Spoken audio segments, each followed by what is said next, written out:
Hello there. Welcome to the Force Collective. And today, we got a pretty big discussion. We did this once before, a while back, the fifth episode of Star Wars Topics. If anybody remembers, it was called Prequels versus Sequels. So this is going to be. I forgot to mute my phone. Hello there. Okay. This is going to be a Prequels versus Sequels 2.0 with a new challenger approaching. The original trilogy decided to join in on this one. So this is inspired by a YouTube comment section that I was in the other day. And it was getting pretty toxic. Some people were talking trash about the prequels, not to mention talking the same person talking trash about George Lucas. And I'm thinking, yeah, you would be the one to defend the sequels and then insult George Lucas. Yeah. So I decided that I'm going to do a stream all about that whole argument. I've written down a bunch of stuff on my notebook in front of me here because I've been preparing myself for this. I haven't discussed this with anybody that's in the stream. I sort of wanted to just surprise them with it, to get fresh thoughts, not like planned out ones, because, sometimes fresh thoughts are more fun. Anyways, I got some pretty good stuff. I'm going to go ahead and, no, wait, we can't yet. We can't just yet. We usually have a sponsor, but seems like Sir AOA might not be able to produce that sponsorship today. So why is that, Sir AOA? Excuse me, it's got nothing to do with me. I was talking to the ad agency, and unfortunately, they've been rearranging their recording studio, and unfortunately, they weren't able to set it back up in time to have a sponsor ready for us. So they profusely apologize, but they'll make it up next week. Okay, well, we may not have a sponsor today, but we do have some stuff to talk about. Before we get into the main discussion, we are, because we're waiting on Chrono, I feel like this discussion requires all four of us to be here before we actually get into it. But we have more of a Star Wars rumor than Star Wars news, but if it is true, then it's news anyways. Apparently, they may possibly be renewing Kathleen Kennedy's contract. Now, I don't know how true that is yet. It's only a rumor at this point.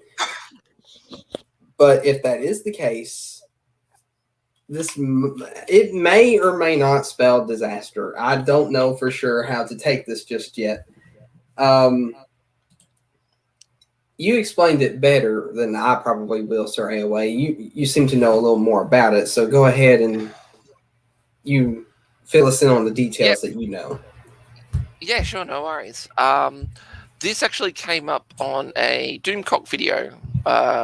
He was doing one of the streams, and one of his contacts gave him this drop. And the only reason he has taken it as possibly being legitimate is because it was coming from WDW Pro. You guys know who that person is, right? I think so. Yeah. We'll say they are a notorious Disney leaker that happens to be. Oh, that's right. That has a really good track record. They released a lot of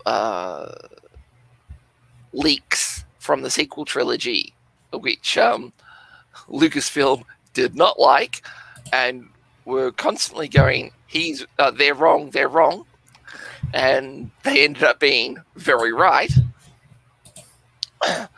But it looks like, according to WD, that Kathleen Kennedy will be renewed, mainly for hush money reasons. Bob Chapek is finding himself in a battle, and it's a big case of giving Kathleen Kennedy the renewal, essentially to shut her up and to keep her off the battlefield and keep her off the enemy forces. So she, according to Cameron Pasha and a few of the others that were on the stream that had a few connections to Hollywood, it's pretty much just paying Kathleen Kennedy off to not attack Bob Chapek's position. Now, the thing is that it's probably going to be a 1 or 2 year renewal. And the renewal might also be there for the same reason the renewal was done last time, the fact that they don't exactly have anyone to replace her. So pretty much she's just going to be a seat warmer because she ain't touching anything, especially when it comes to Star Wars. That's completely removed from her sphere of influence.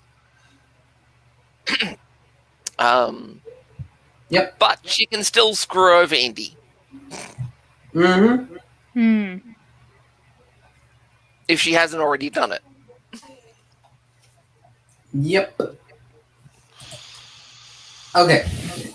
Also, I don't know if you were done, but if you weren't, I'm sorry. I just got to say this real quick. I found it. Oh, congrats. I found it. So I will share this before we start everything in just a minute. I want to make sure that I've gotten everything set up. But do you think, back to what we were talking about though, do you think that spells disaster or no? Or do you think there's a possibility that we could be okay?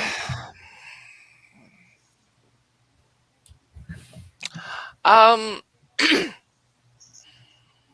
not entirely sure, because it's completely dependent on if her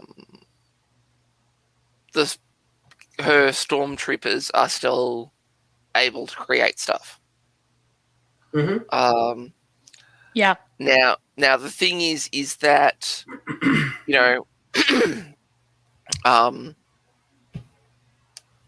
ever since Dave Filoni's taken over, there still has been crap that comes out. But the thing is that, like anything creative, it takes a long time to really change anything. It's like going on a new diet for a detox. It's like what we've talked about this before, kind of waiting for the poison to work itself out of the system. Yes. There's kind of this purging phase where all that stuff is just gonna come out, and it'll be really ugly and messy and vile, and you just kind of have to see. I would more sort of put it along the lines of a tanker, or a ship, a really large ship changing course. Larger the ship, the larger it's going to take. Mm-hmm. We're not talking about a speedboat here where it just banks to the left. No. And you've done a U-turn. No, you've got to go. Oh, yep, okay, we're definitely doing a U-turn, and now we've actually started it. We've moved 2 degrees to the left, and it's a very slow and ponderous situation. So the thing is that we do not know how much damage Kathleen Kennedy can do, because we don't know what the turn rate for the Lucasfilm ship has been. All we know is that, and we're also talking about the contracts of the creators that she hired. Mm-hmm. Mm-hmm. We don't know how long that they get X amount of years or X amount of books or anything like that. So we don't know how long or how many they've got to fulfill their part of the contract, unless Lucasfilm and Disney just decide to cut it, which with the financial situation they're in, that would be extremely unlikely. So yeah, it's just it would be almost impossible to sort of say if or how much damage she can do, simply because of the nature of the beast. Mm-hmm. Yep. Yep. Okay. Well, I don't know how long Chrono's going to be. I didn't think about that. Well, there's another topic we can bring up. Oh, okay. Unless anyone wants to say anything about the witch getting her contract renewed. I mean, besides the fact that I'm a little worried, no, I'm good. Yeah, I don't know yet whether to be worried or not. I think, and as we've kind of talked about in past conversations, I think, like anything, I think we're only going to understand. We're only going to know how this affects Lucasfilm and the content we get. It'll take like at least a year or two, maybe more. With like Lucasfilm, this is like it's like a giant aircraft carrier. So it's like any change made and in effort to turn it one way or another for better or worse, we're not necessarily going to understand the full effects of it until much later.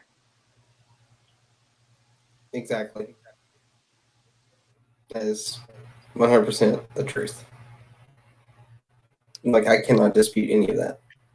It's like so true that even encyclopedias say it. I'm just trying to fill in words for the moment. All right. There was something else that was brought up that was pretty interesting. And World Class Bullshitters actually created a video on it. Okay. And actually it kind of leads into the topic that we're talking about.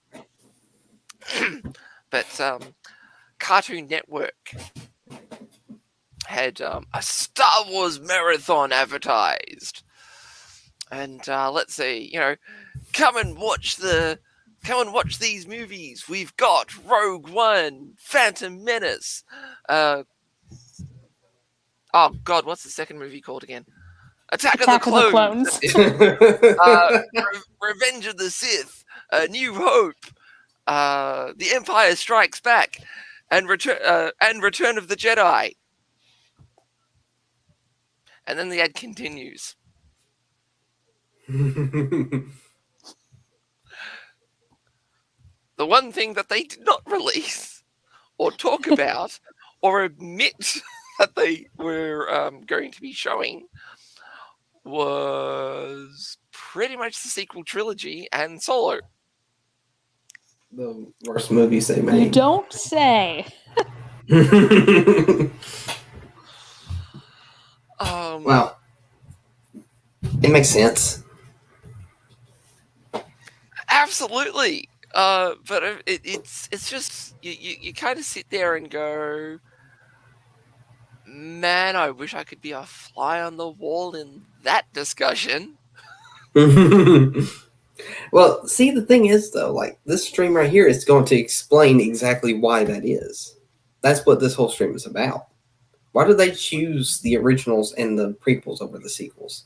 Even though the prequels were notoriously supposed to be terrible, which I think a lot of people were just too picky at one point. Now they're, for the most part, universally loved. Yeah. So, I mean, that's what I believe. I mean, I've seen a lot more love for the prequels than I do the sequels. The thing is that I really wouldn't call it universal love. More like a respect. Yeah, it's a newfound respect. Yeah, you know, it's sort of the whole derpy puppy thing. I think like there's an endearment, you know, even if say you know, it's not necessarily that maybe even everyone loves them or even respects, but at minimum they're much more beloved and have this kind of endearment factor because Yes. and it's like what we talked about last week, how people, you know, prequel fans can appreciate the flaws, but they can also have they can have fun with them. They like enjoy making fun of them and making great memes about them. Whereas sequel fans can't seem to actually have fun with these movies that they supposedly love. Some do. I'm sure they're out there, but like I said, when you go to like sequel memes, it's like I just see bitterness and insecurity. I don't see enjoyment of those actual movies. I could make better sequel memes than the sequel memers. Sorry, like I feel like there's a place you can see sequel memes. Yeah. But they're mostly defending the prequels or sequels. They're mostly defending the sequels rather than actually trashing the others. It's they can only talk about their movies in relation to the others and not actually enjoy them and make memes from them. We'll see you later. See you later, guys. I'm going to be busy on Reddit. I was saying last week we should make an actually good sequel memes. Like we need to do that because it's like there's actually memeable stuff in there, but no one's doing it. Well, you know what? If you join our Discord today, you can actually do that. I have a sequel memes room. How about that? Sequel trilogy memes. I got original trilogy memes. I got prequel trilogy memes. I made new rooms for this stuff. So if you have any sequel memes, put them in the sequel trilogy memes room right on the Discord. If you haven't joined the Discord, it's down in the description below. Join it. We need more people. It'll be more fun with more people. Sorry, I had to plug that since you mentioned that. Anyways, I thought it was a hint for Commander Tano to actually get on it. Here, I'm going to do it right now. I'm going to do it right now. And doing it live on stream. Yes. That's awesome. I mean, it was sort of a hint, but honestly, it was more of a plug because, you know, anybody that watches these streams or the videos I do, which I'm going to start back doing pretty soon, need to join the Discord because, you know, like for the few of us that are in there, we're active for the most part, and we put memes and stuff like that in the chats and all that stuff. It's just a all around fun time. If there's more people that join it, there'll be more like-minded people, you know, with more funny memes that maybe I haven't seen yet. You know, it'd just be fun. And plus the discussions that can spawn out of it. Like, honestly, what's not to love about having a Discord full of like-minded souls, you know? Making fun of the sequel trilogy. I mean, that's most of the time. I mean, we make fun of all the movies, don't get me wrong, but I mean, it's more fun to make fun of the sequels now because, you know, people are trying so hard to defend it. I think that's why we enjoy making fun of it more than the prequels. Like, they're fun to make fun of, but nobody's going like except for the people on this comment section that I finally found. There's not really many people going like, oh, those movies were the most incompetent movies that I'd ever seen, or they lacked good quality. And I completely disagree with most of those statements. And that's, you know, where this whole discussion spawned from. I didn't feel like leaving a whole long paragraph talking about why that person was wrong. So at the end of the comment section at the time, I just quoted Luke Skywalker saying, or Jake Skywalker, whatever you want to call him from the Last Jedi. I said, everything you said was wrong, and here's why. And then I put a link to our 5th episode of Star Wars Topics in there. And that episode does, I think, a decent job at describing why the prequels and the sequels, or, talking about their flaws and their, all that stuff. But this stream, I wanted to do a little bit better. I feel like we could do better. And since that was a very early stream, I was still a little weird. As far as, Shauna's, I wasn't very talkative. But now, I don't care at all. I will say whatever I want. I will do whatever I want. If I have to do this, I will.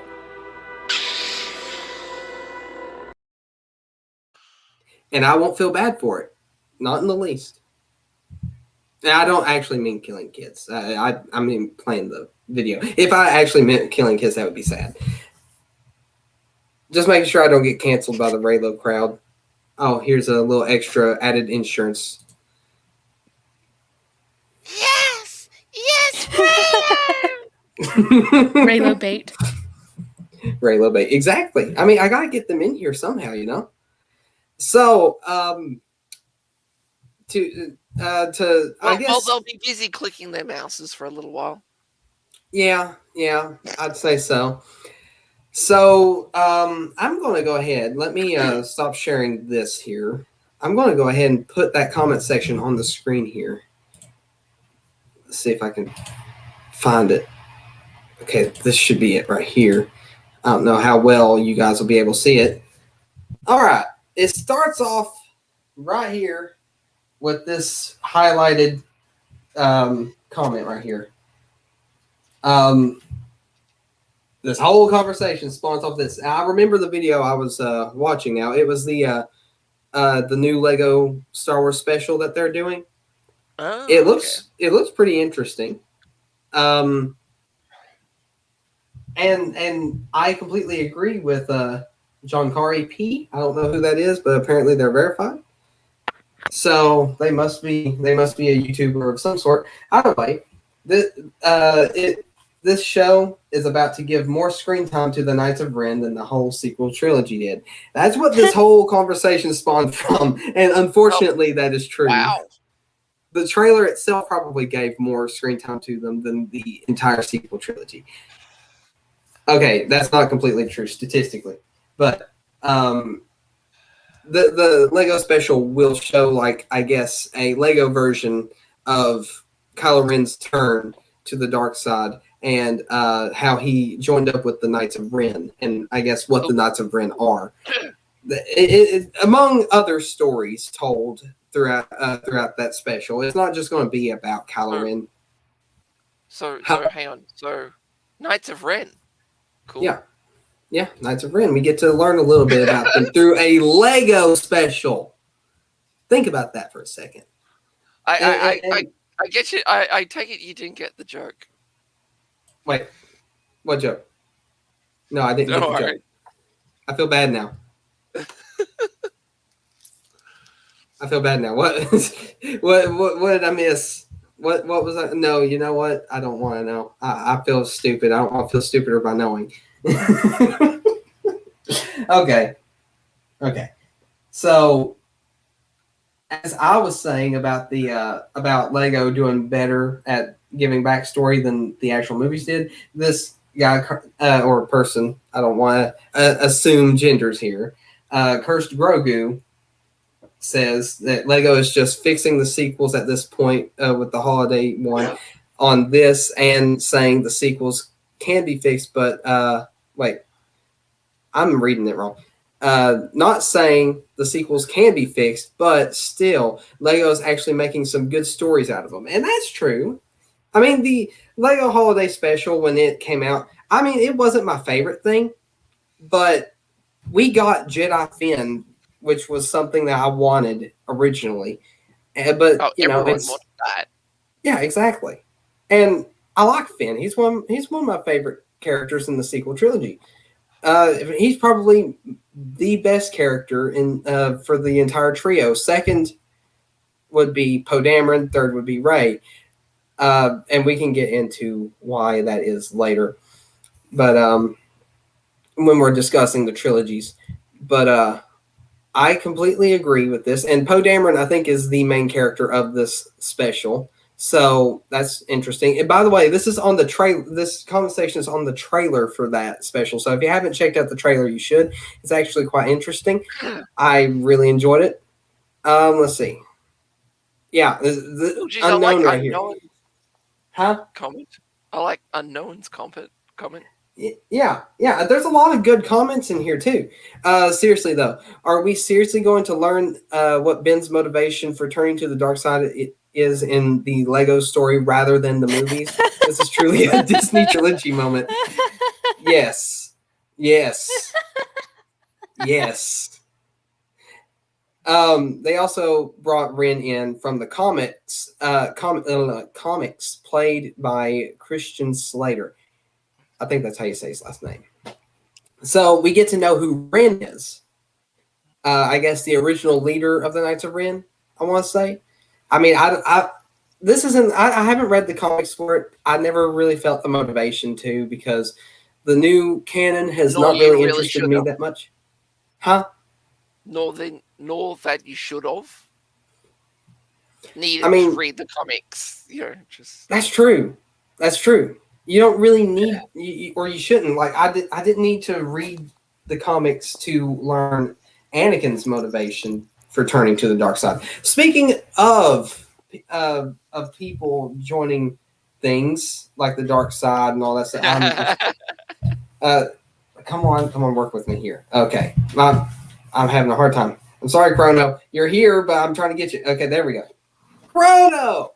Hello there. Yay! General Kenobi, we've been waiting for you. Yes, we've been waiting. We haven't gotten far at all in the discussion. Actually, I'm only giving a lead up to the discussion here. Nice. This whole discussion spawns from this comment thread right here about the new Lego Star Wars special that's coming out. This is on the trailer. It's talking about Ben Solo's turn to the dark side and how we're learning his motivations through a Lego story rather than in the movies. So that's how the whole thing starts. So, and this is a long thread. I'm only going to go through some of it, but let's go ahead and continue though with this wonderful comment thread. I'm waiting for the villain to show up. Oh, the villain! The anime hasn't progressed that far yet. We're about to get to that part, though. Trust me. Let's see. Let me see if I can find it. Here's a good here's a good comment right here, because it's one to think about. Can the sequels be fixed? If you believe they need fixing at all, can they be fixed with new series? No. Okay, that answers that. I guess we'll move on. I think I bring it up in one of the other streams that we did. The foundation of the sequel trilogy is just that broken and that bad that anything that's sort of created from it just won't be Star Wars. Every original trilogy, every prequel trilogy character died of failure. Or if they're still alive, are failures. Well, maybe Lando didn't. I was going to say Lando. Lando's the Mary Sue. He actually survived the sequels. That is Mary Sue. No, but I mean the thing is that is he still in charge of Bespin? If That's true. If he's gone through the sequel trilogy, you know, became a hero of the Resistance, and then flew home to Bespin, still being in charge of it. Yeah, no, absolute win. He won. Mary exactly. Sue of the sequel trilogy. Not Yeah, no, really. I've gotten Everyone such settle low. down. That's my. But Yeah, I've gotten such low standards where it's if someone doesn't die in the sequel trilogy, I'm like, oh, that's a win. Like, if someone isn't completely destroyed by the sequels, that's a win. If somebody doesn't die, that's a win. Oh gosh. But yeah, That is no. what's going on. It's sort of a case of I cannot think of a named character in the OT or the PT that you could say that, you know, let's just say they would have survived to the end of the sequel trilogy. I cannot think of a character that would not be classed as a failure. Yeah, exactly. And that's simply because of not just the sequel trilogies, but all the backstories, all the comics, all the books, just turn the world building into such a poisonous swamp. Yeah. That frankly, it should just be all. I don't know what's the word. You know, hopefully they just all go back in time and not make them absolute failures. Yeah, exactly. You know, come on, Ahsoka. You know, go back in time and not make the universe a big giant failure. Yeah. So, before You have we move the power. on here, pulls out the sword of power from behind. By the power of Grayskull, I have the power. No. The lightsaber of power. Oh, the lightsaber of power. I have the Force. That's what I'm saying. And by the power of the Force, I have the power. Yes, that would work too. That's the new He-Man right there. Oh, nerd for no, real. it's just the Star Wars. It's just the Star Wars. Hey, Sir AOA, explain this. Explain this to him, huh? Explain the sponsor, Sir AOA. Explain it. Unfortunately, I got in contact with the ad agency that we get our sponsors from, and they've rearranged their recording studio and was unfortunately unable to produce a sponsor for this week. But they'll make it up for us next week. And it should be a good one.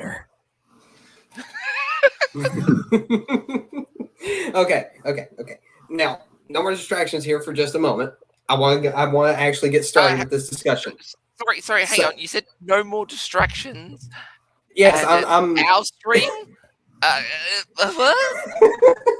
Look, this isn't just There's your not normal compute. Star Wars topics today. This one I've got planned. I've actually put a lot of planning behind it, more than usual. Let me put it that way.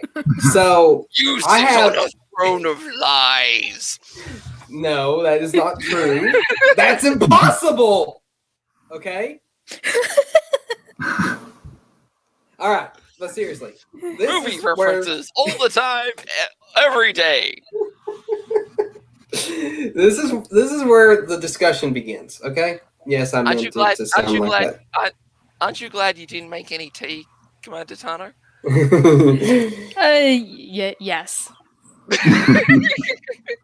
Although that might change. That might change. Remember. He did it. Somebody did it. I knew somebody was going to do it. I was hoping that somebody would do it. They finished the reference. Remember, kids. Tea is for drinking. It's not for breathing. If it's brown, Yes. don't drink it down. That, if you don't know what that is, it's from a previous stream for anybody that doesn't know. We know because it's more of an inside joke at this point. But well, it's for Coruscant colored milk. yeah, that's right. Yeah, it's from that ad. If it's brown, don't drink it down. All right. No, I said no more distractions. We're not doing this anymore. We're done. All right, we're going to start right now with a rhetorical question. I mean, it's more rhetorical right now, but we will answer this question later. But this is, I just want you guys to think about this throughout the stream until the end. And then at the end, we'll talk about what we think the answer is. And I've talked about this kind of thing before, but honestly, I feel like we needed to make a stream more about it. That's why the name of the stream is called What Makes Star Wars Star Wars. So think about that. Don't answer it right now. Just think about it. And as we finish up everything, we can talk about that later. So with that out of the way, we can go ahead and start looking through this comment section right here. Let's not discuss what we read on here. I just want to show it off first. Then we'll go to the discussion part in just a minute. But I'm going to go ahead and read some of these things. Right here, Alex Slusher right here. Yeah, this dude. This is where the discussion starts to get heated. No, he's not the bad guy. He's actually one of the good guys. If you need a comic or a book to explain something that should have been in the movie, your movie is not good. That's where this whole thing begins from, okay? All right, so let's see. I'm trying to find this guy right here. He's one of the bad guys. He doesn't show up much. This dude right here. This is one of the worst comments. And yes, then most of Star Wars are bad. First of all, is grammar. Is most of Star Wars is bad, not are bad. The prequels needed a 7 seasons show. A 7-season show. You don't need to make the season plural. Show to make some sense. No, I followed the story pretty well without the Clone Wars. Remove that image from his profile. Yeah, he really should. But I'm just going to say that's wrong. That is completely wrong. Everybody understood the story. There's yes. This whole comment section is full of stuff like this, which Alex Slusher comes back in saying, "Huh? Yes." You cannot watch any of the Clone Wars TV show and still understand what happened in the bloody prequel movies. You even know how the Clone Wars worked. It's not so much that the prequels made sense, but the thing is that you could understand the Clone Wars without watching the bloody TV series. So, oh my... Yeah. Look, this comment section is going to make you mad. Yeah. This comment section is going to make you mad. I liked this comment because this one in particular, it got on my nerve. Except the prequels already made sense before the Clone Wars. And then the bad guy comes in, the main bad guy. The anime has progressed. Right here. Here is Mr. Bad himself. All right. Is that what you tell prequel fans? And he goes on. Never mind. I scrolled down a little further. Okay. All sequel trilogy haters are such unapologetic hypocrites. Shockingly, or think I can't even read. The prequels aren't as bad as the sequels. What a joke. All sequel trilogy haters are unapologetic hypocrites. Completely not true, but let's move on. So the prequels are 10 times better than the sequels. He says unapologetic hypocrite. Here's where things start to go crazy. So, the prequels are easily the most incompetent films in the saga, and it's not even a question. First of all, it is a question. The acting is universally terrible, not completely, actually. There is a lot of good moments, believe it or not. There's absolutely no visual storytelling. You know what I need? I need a clip of J. Jonah Jameson going, wait, you serious? You're serious? I need that. I should have had that. And the narrative is completely nonsensical. I don't even have words to describe how dumb that sentence was. Those two sentences. I'm not even done with the comment, and I've already lost 10 brain cells. You can say at most one of those things about the sequels.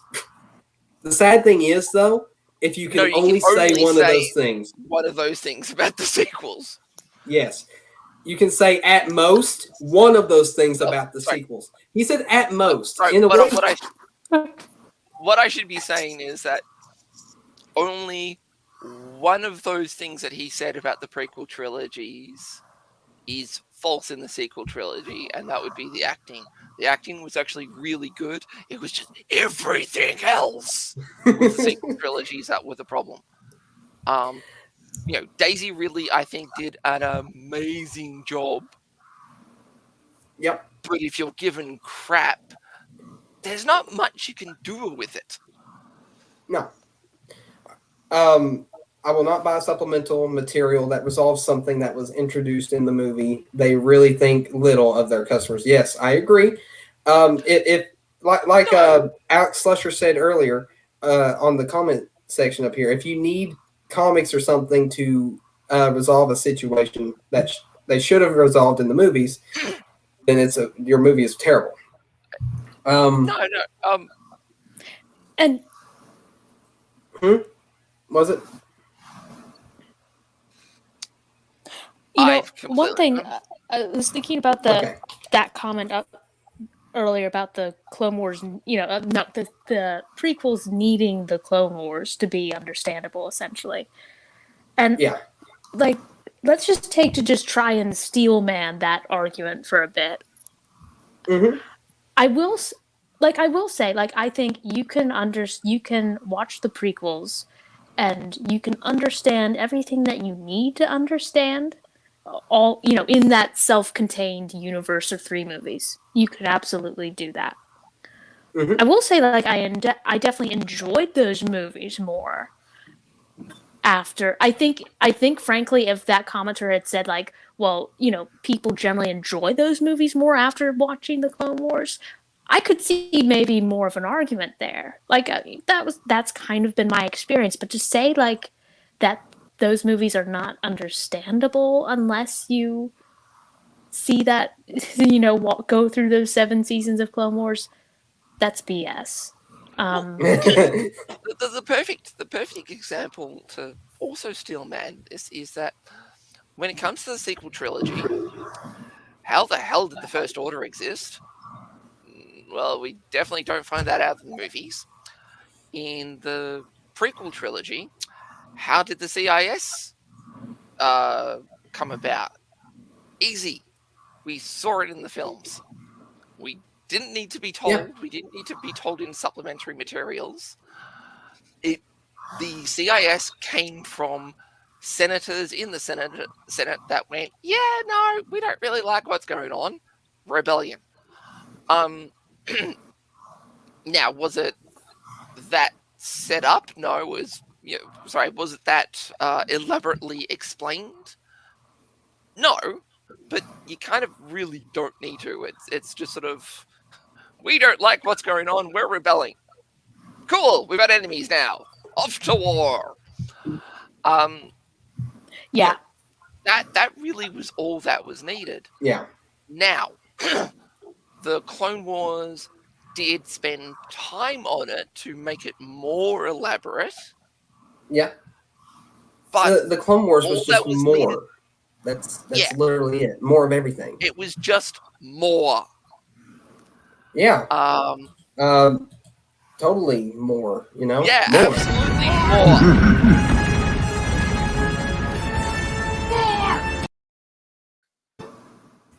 Yeah, more. Okay. That just lowers my opinion of you because it took that long. No, I I had it in my head, but I thought that button was just sort of like right underneath your finger all the time, just so you could hit it. Not all the time. I'm actually doing like a couple different things at the moment. But let's continue on. We can talk more It's about the this child stuff murder button that his later. finger's on. Oh, Yeah, silly yeah, me. this one. But yeah, that one. that one's always ready. The Clone Wars TV show just elaborated on everything that the movies gave us. You didn't need Just let's answer this question real quick before we move on. Do you prefer the old micro series or the Clone Wars, like the 2008 or the 2003? Clone Wars. What about you, Commander Tana? Clone Wars or the micro series? Which do you prefer? Clone Wars. And what about you, Chrono? Yeah, I would go with the Clone Wars, but the micro series does have a special place for me because I love what they did with the. I mean, it was the precursor to the Clone Wars, so I think highly of it. Yeah. Yeah. See, for me, I didn't really like the animation. It really sort of didn't capture me. And I think that's because one of my favorite shows at that time, I think, switched to that type of animation, so it just left a sour taste in my mouth. I get that a lot from people saying that they don't like the animation style, and you might all be right. In my case, I'm a little bit biased because it's the same style as Samurai Jack, which I absolutely love. So I know it. Like, oh yeah, I want to see more of that. But yeah, maybe everyone else is right, and the style doesn't suit it. Actually, I think it might have just been a case of seeing they changed Samurai Jack. That sort of left a bad taste in my mouth. And so any other animation that was like Samurai Jack is just like, oh yeah, no, I'm out. Yeah, that can happen. Let's move on. So there was actually there was this. The prequels are overly hated, in my opinion. They are not boring, except for maybe the middle of Attack of the Clones. I agree with that. I do. I do agree with that. I've said this. I've said this many times. If you removed the romance from the prequel trilogies, it becomes a 10 times better movie. Well, the thing is, the romance wasn't exactly that bad in the third movie, and there wasn't really that much of it. Not really. That's true. It's episode 2. It's episode 2 that's heavy with it. Even in the second and third movie, the minute you sort of removed Padme and Anakin's interactions, kind of makes the movie a hell of a lot better. and to be fair, that's probably not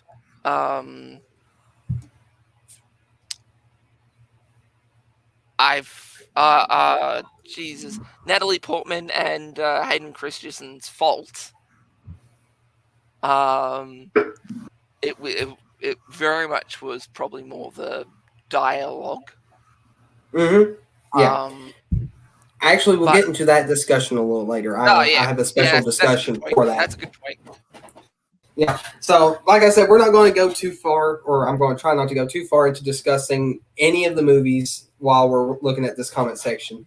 I know we've spent a lot of time discussing things, but let's get back on to this.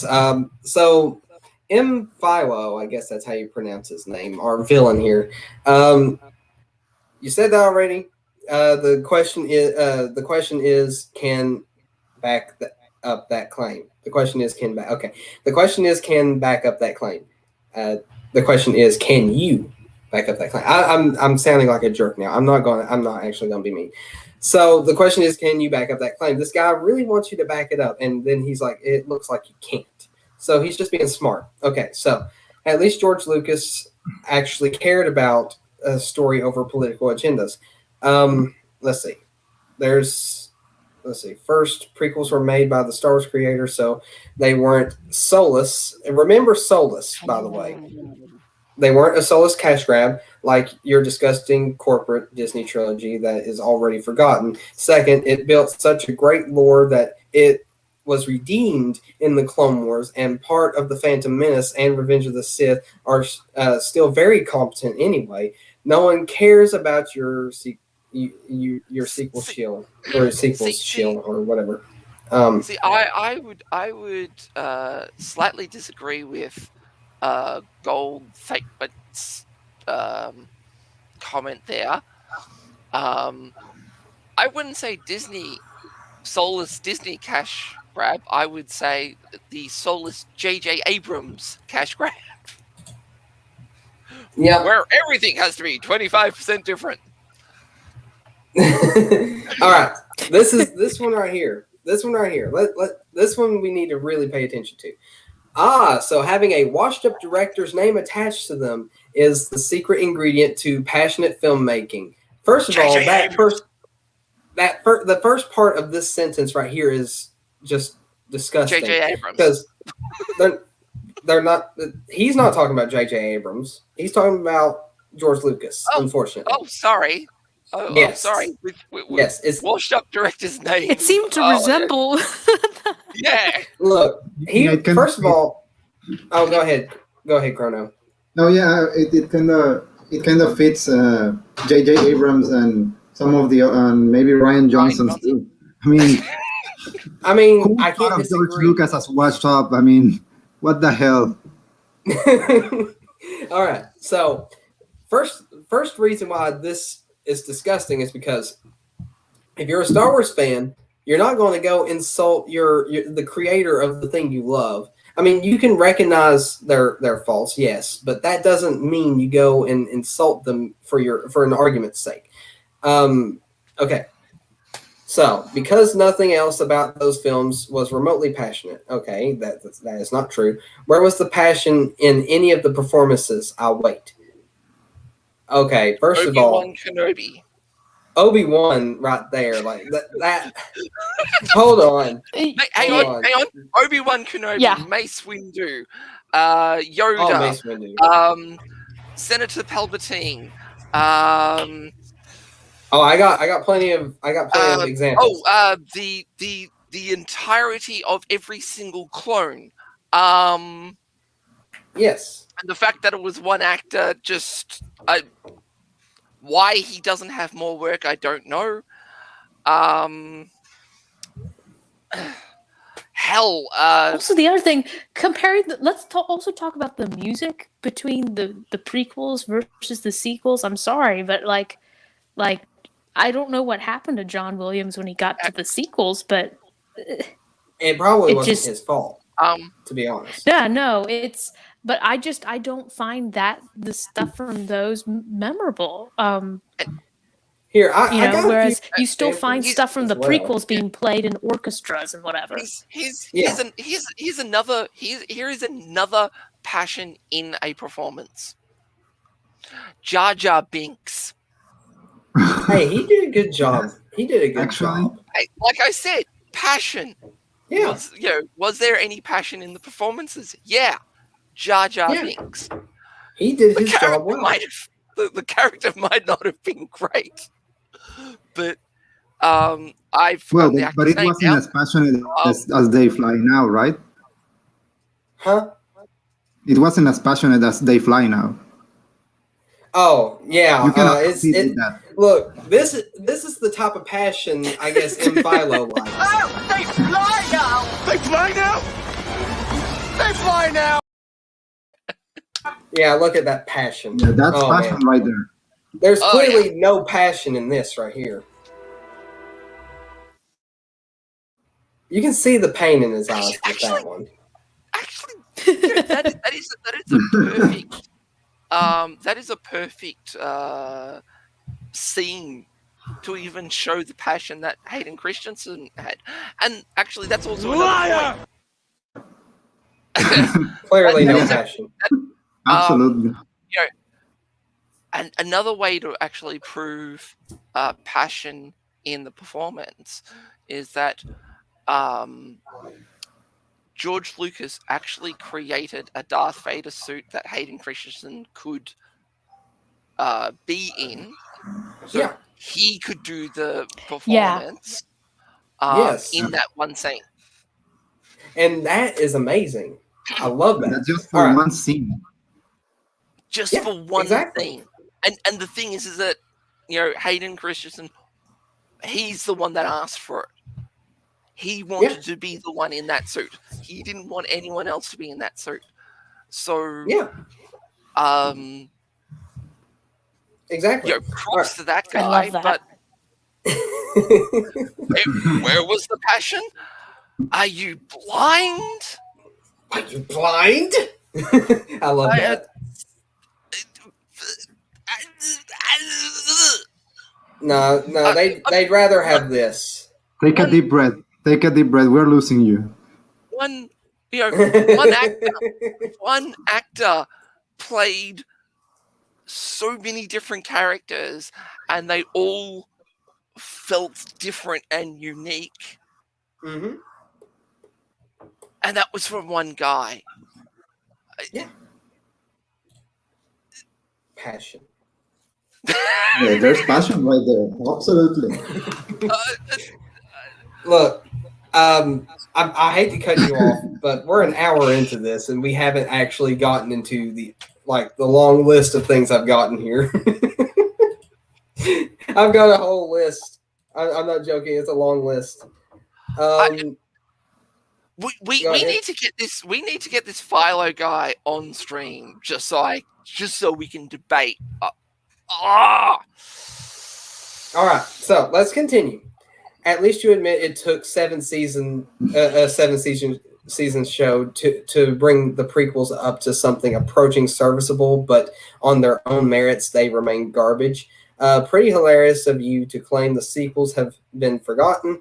This entire thread is a testament to the fact that they live rent-free in the heads of people who claim to hate them.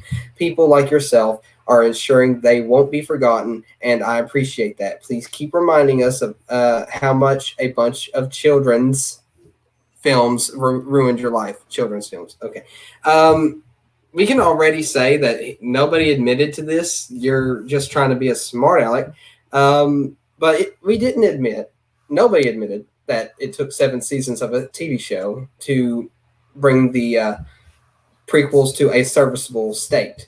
No, they were already good, though a lot of people may not have liked them at the time because it wasn't the same as the original trilogy.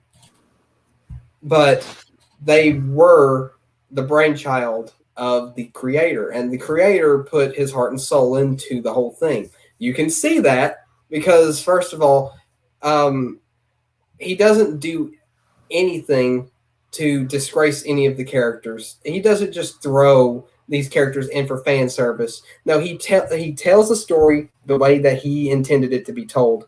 If people can't accept that, that's on them. So let's move on before I get too into this one. Yeah, I've said this before. When it comes to the prequels and George Lucas, the prequels felt like a 5-star chef trying to cook with ingredients he's never cooked with before, and the meal wasn't perfect. It wasn't up to a 5-star standard, but you could see the love and passion in it. Yeah, exactly. Hating on Lucas. Yeah, not surprising coming from a corporate shill Disney bot. Okay. I agree with that statement only because, first of all, if you were a Star Wars fan, this right here, hating on Lucas part right here, this part, that particular part, that especially in the part right above, is not something that you would be doing. Let's see. Unlike you, I'm not blind to his failings as a director and as a writer. First of all, I already mentioned this. You don't have to insult the creator because they lack in a certain field. You can know their weaknesses, you can know their strengths, but he is the one that created this universe. And without it, you wouldn't be right here, Mr. Philo, arguing whether a certain film created by somebody else that wasn't the creator is better than the actual creator's films, because the creator gave you this universe to enjoy, and Disney bought it. You wouldn't be here in this comment section particularly without him. So you better start rethinking what you say. Loving a creator means accepting their strengths and weaknesses. Exactly. That's one thing that you've said is true. He demonstrated his weaknesses many times over in the prequels. Not entirely. His creative vigor and imagination were all but depleted by 1999. That is completely false. Oh, his bullshit. direction was nowhere near as impressive as it was in 1977 or American Graffiti. That's debatable. It depends on... Yeah. No, you don't even... To put it really simply, I remember sort of... I can't remember if it was a documentary or something like that. But even George Lucas understood that the Phantom Menace wasn't as good as he thought it was. And that was before it was released. The problem was that by the time he realized that, it was far too late to change anything. Yeah. And it's not that, it's not that he sort of hated it or anything like that. It's just sort of like a, ooh, he understood. Oops. He understood where he went wrong. Oops, yeah. But and then as someone pointed out about it, it was, the problem wasn't so much his director or direction. It was the fact that he had a lot of yes men around him. Mm-hmm. And exactly. even as he was sort of like going, oh geez, that wasn't great. The yes men were going, oh no, it was absolutely amazing. It was fantastic. You should be proud. Rah rah rah rah. Yeah. So he needed more people to tell him no when things didn't work. And yes. that would have right there already helped the movies. So it's not even, like you said, a question of his direction or his imagination being depleted. It's just the yes men. So, and as far as the stupid comment about his vigor and imagination being depleted, so you are saying, sir, you are saying that The Force Awakens, being nearly a copy of Episode 4, has more imagination than the entire prequel trilogy, which is a original story that doesn't have a big Death Star blowing up a government or something like that, or trying to wipe out a rebellion that apparently is now called a resistance. It's complete. There's more imagination in that one movie than the entire prequel trilogy. Is that what you're saying? I'm just clarifying, because that is completely false. There's less imagination used in the sequel trilogy than there is in the prequel trilogy. At least the entire prequel trilogy was original. The other thing, and not to backtrack, but also to backtrack, but I keep thinking about how in this little comment war, there seems to be this attempt to frame it as a, prequel movies versus Clone Wars instead of prequels versus sequels. And what I find interesting is if you want to make the case that the prequel movies weren't good, they weren't any good and weren't understandable until the Clone Wars came along. If we want to be fair in making comparisons, if we want to make it closer to apples, then let's do that. Let's just accept the argument that the prequel movies were complete garbage until the Clone Wars showed up. So let's compare prequel movies plus Clone Wars versus sequel movies plus Star Wars Resistance, which lasted only 2 seasons. That would be a fair comparison. It would be. Not for Resistance, though. Like Nope. as much as I dislike the sequels, they probably did carry more weight than Resistance did. Maybe not story wise, but Resistance is a terrible show. Well, if we want to make it even better, compare Clone Wars to Resistance. Like, if you really want to go there, like, it's like, I'm sorry, like, which movies inspired a better animated series? That's not even There's a no competition. contest. Yeah, no, it's. I mean, you can even say that about Rebels, because Rebels was highly inspired by the prequels and the original trilogy. Highly. I mean, you can't have Rebels without the prequel trilogy. You can't have Clone Wars without the prequel trilogy. You can't have the sequel trilogy without the prequel trilogy.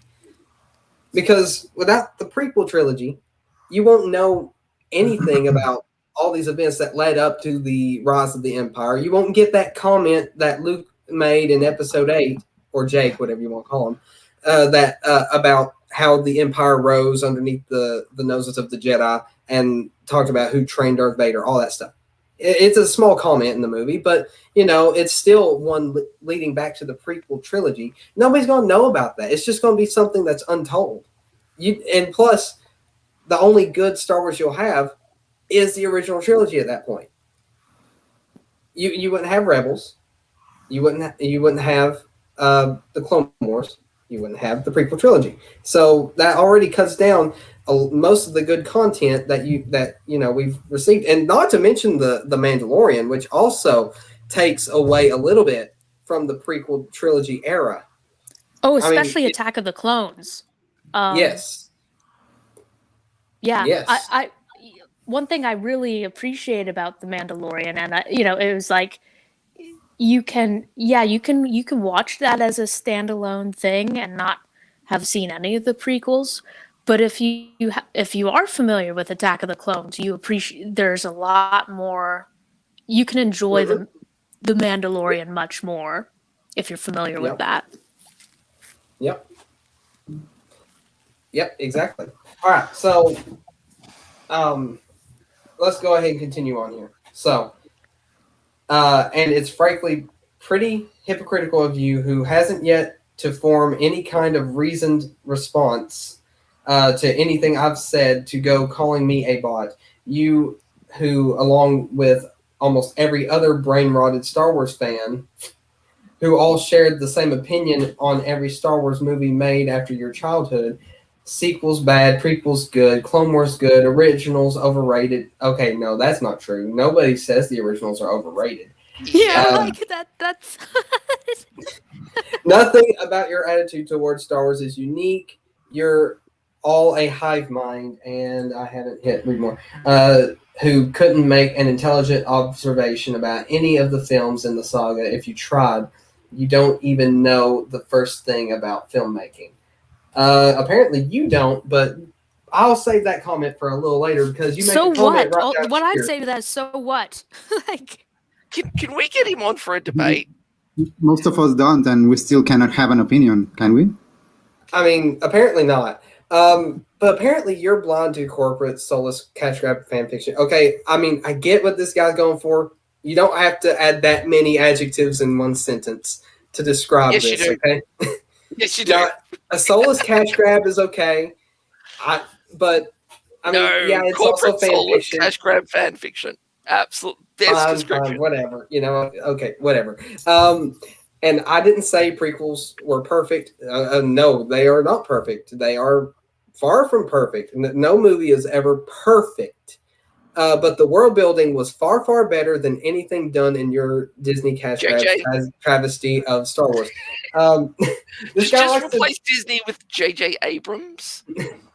The thing is, though, I don't like to just blame him, because it isn't even just him at this point. Oh no, I wouldn't say that either. But if you're going to put cash grab, if you're going to sit around there and say cash grab, you really should be saying J.J. Abrams cash grab, because I mean, if you had hired another director that wasn't J.J. Abrams, you wouldn't have the 25% different stormtroopers, otherwise known as the First Order stormtroopers. You wouldn't have the 25% larger Death Star, or the 125 more powerful Death Star bullet. I'm just trying to add 25% in as much as I can. Yes, I get it. I get it. I think also if you have to pick a single person, apart from Kathleen Kennedy, like if you're to pick a single person to kind of, if you're trying to explain what went wrong with everything in that trilogy, even though obviously I liked The Force Awakens best, and I enjoyed it when it came out, and I was very hopeful, tentatively, for what would come next. Despite that, I would say if there's one person who, you could point to what went wrong, I know a lot of people would say Rian Johnson, but I would kind of lean towards J.J. Abrams. And that's a whole nother stream. That's a whole nother conversation. J.J. Abrams put the knife to the throat. Rian Johnson dragged it across. Yep. Yes. So if J.J. Abrams hadn't have put the knife to the throat, Rian Johnson wouldn't have been able to grab it and go across.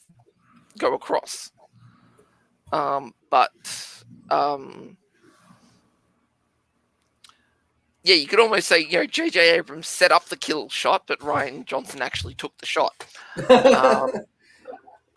That's a good one. That's a good one. Anyway, I'm sorry. I'm trying to. JJ. Yeah, I know, but I just don't like to place the blame on just one person when I know it's not even just that one person. But we can get into that later. Let's continue on. I think it was Kathleen Kennedy that hired him, so you can definitely share the blame. For sure, blame her. Bob Iger didn't veto it. But then their argument would be you can blame George Lucas for putting her in. Well, they made promises to him. Yeah. Now, the thing is, there's a difference between somebody going outright to pick somebody for politically driven reasons or somebody that will do their bidding no matter what kind of thing, And there's a difference between that and somebody choosing somebody that they genuinely thought would uphold the promises they had gave to that person. And, given her record, she probably wasn't really a bad pick if you think about it. It's like she has a record of being part of some of the biggest movies of all time. And they would have been, if not acquaintances, friends for ages.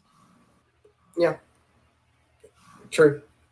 So it's not a question of whether George Lucas is to blame on that, because that's just an uninformed person's response when they are in the heat of the moment trying to argue why it is not why the sequel trilogy is better and who's to blame and all that junk. But anyways, let's move on.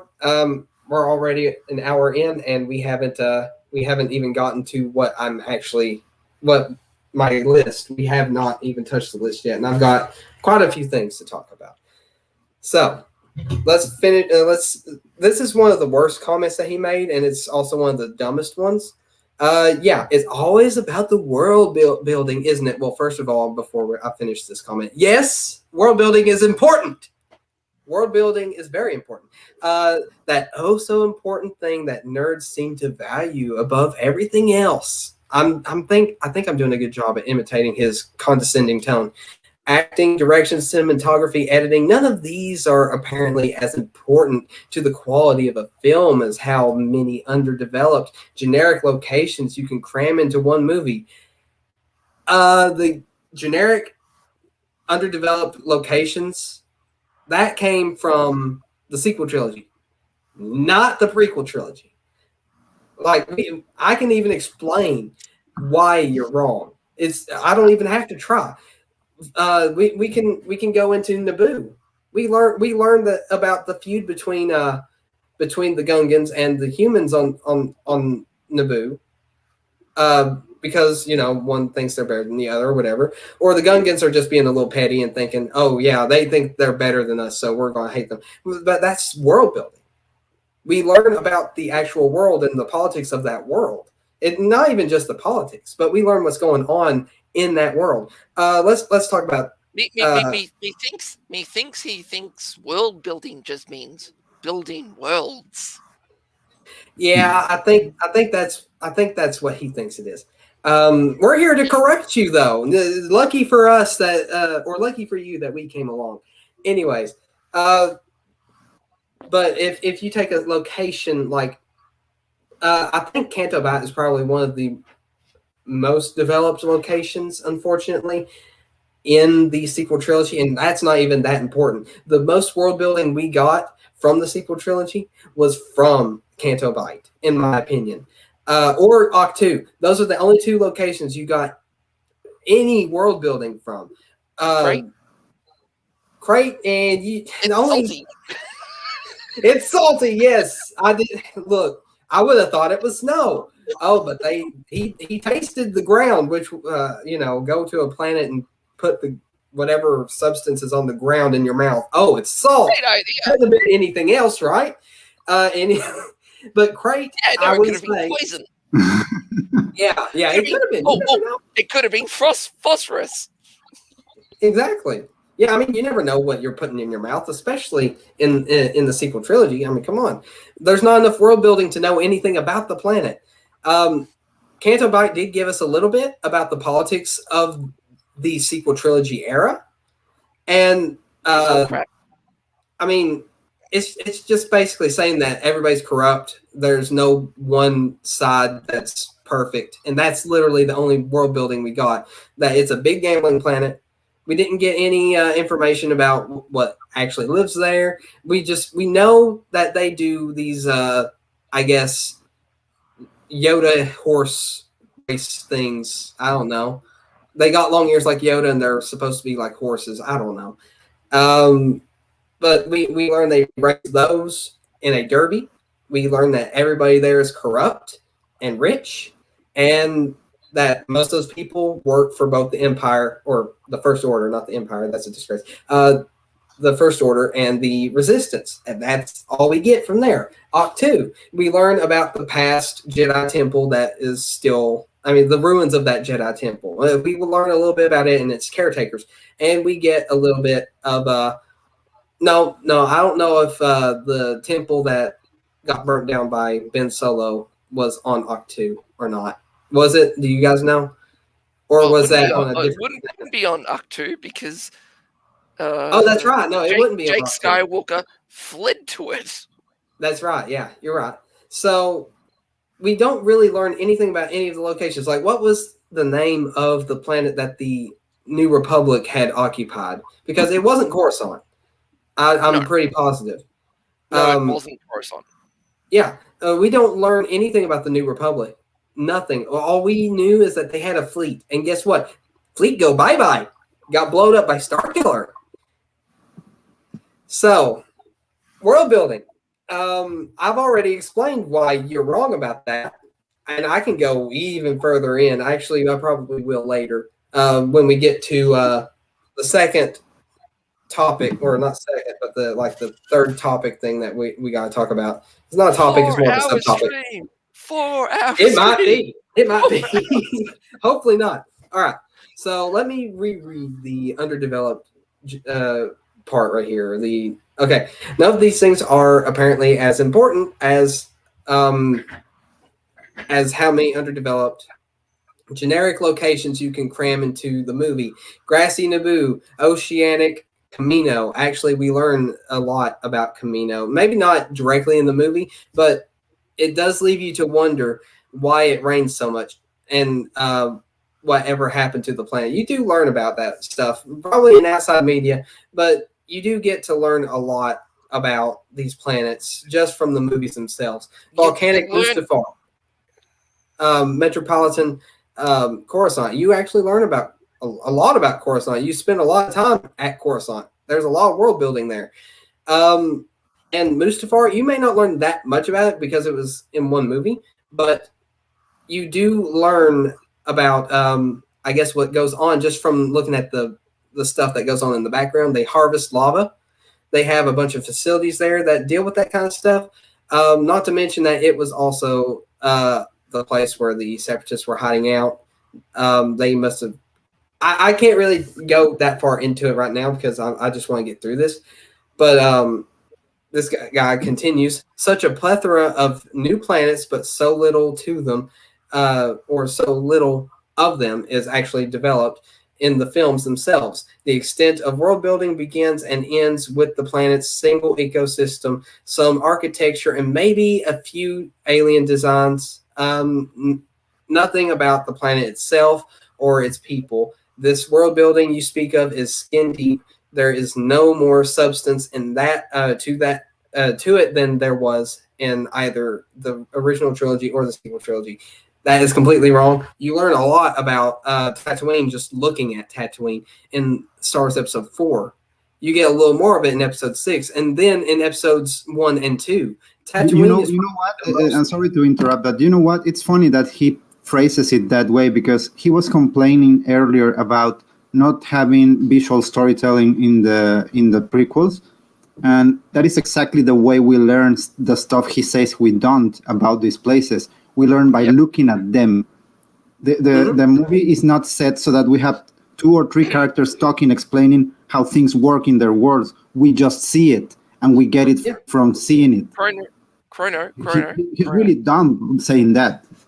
Yeah. Chrono. Get out of my head. I was just about to say that.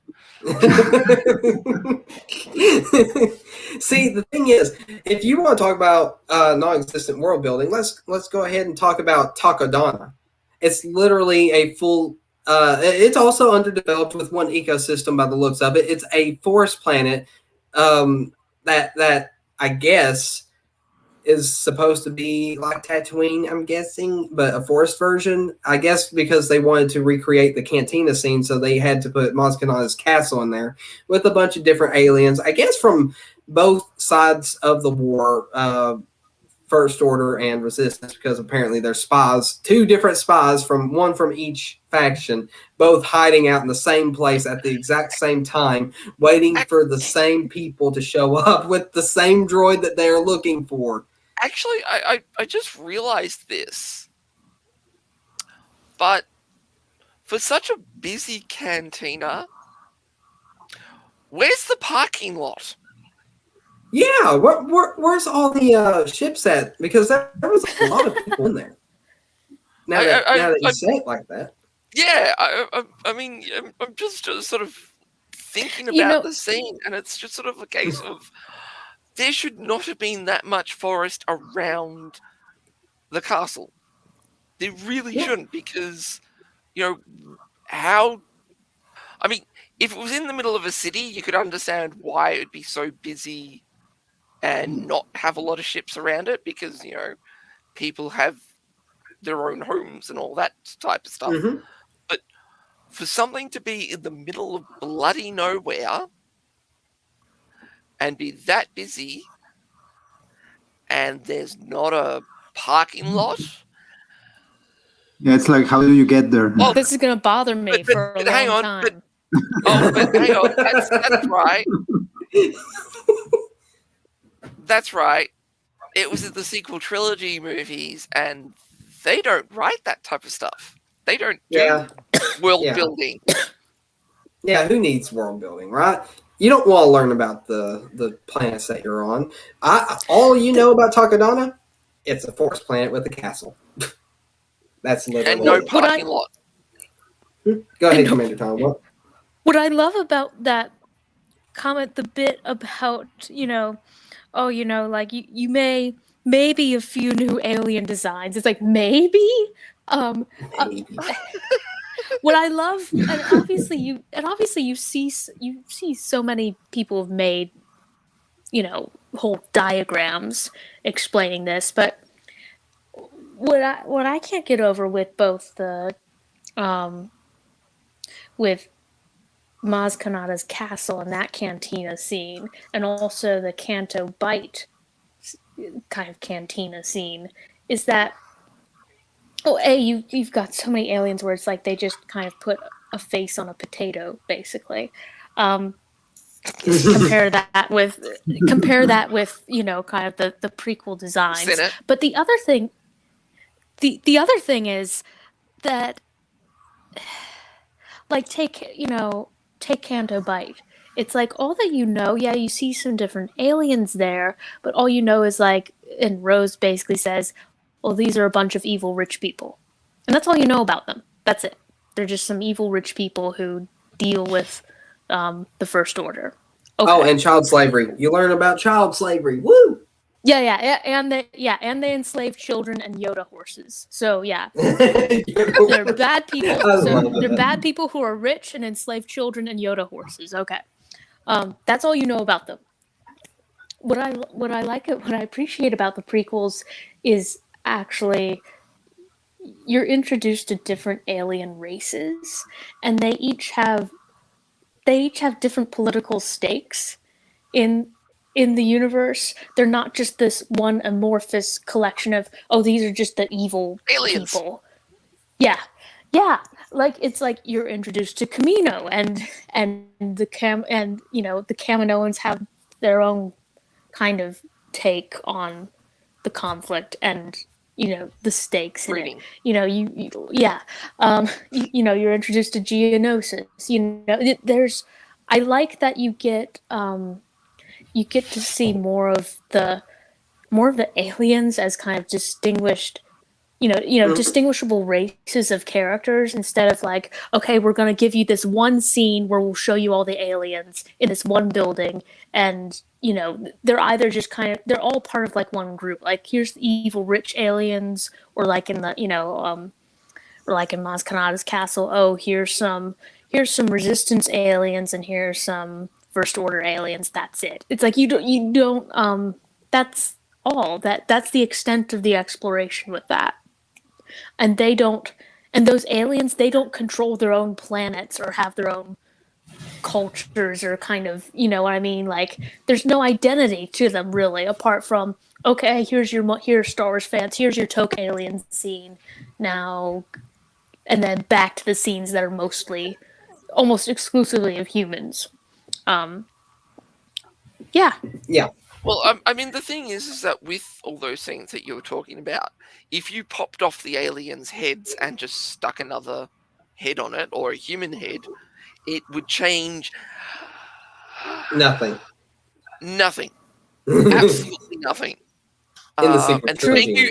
Thank you for ruining the punchline. You're welcome. I'm here all night. Actually, did anyone actually hear the breathing intake? Yes, I heard that. Okay, cool. Yeah, so you did ruin it. I ruined it on purpose.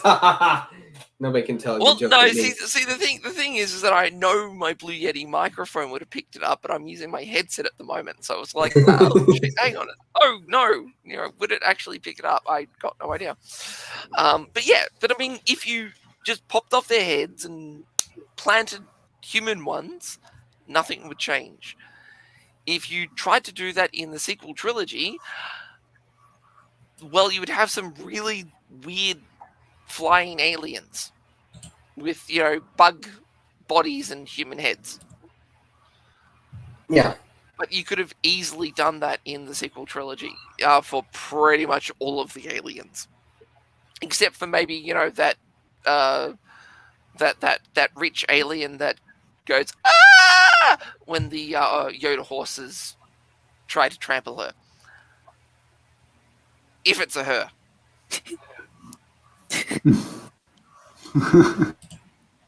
I mean, got no idea. The alien could have, that alien race could, maybe the males look like dolled up dolls.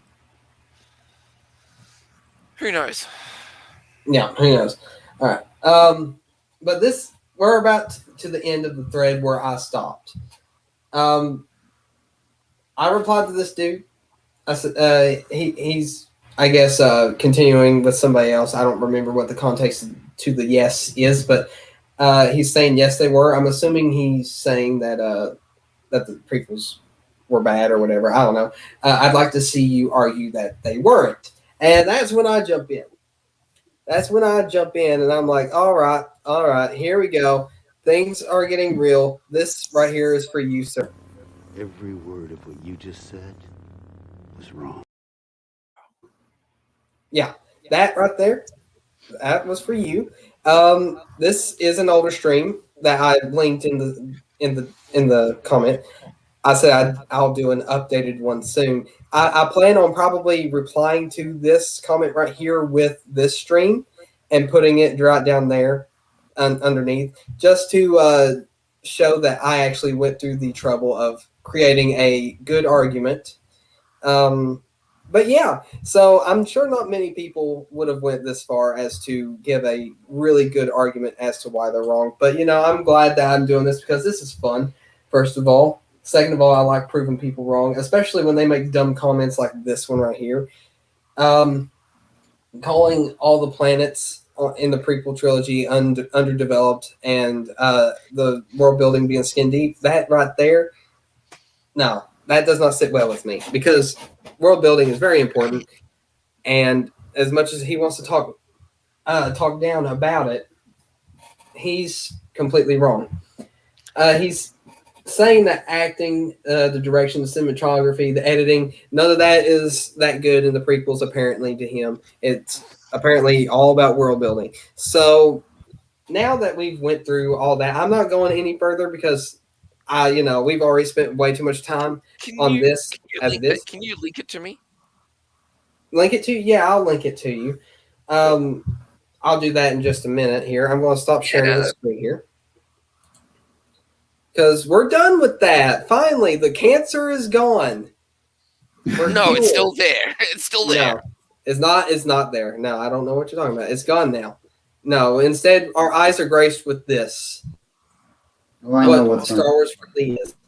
Yeah, that's right. That right there is Star Wars. Okay, so now that we finally, Hang on.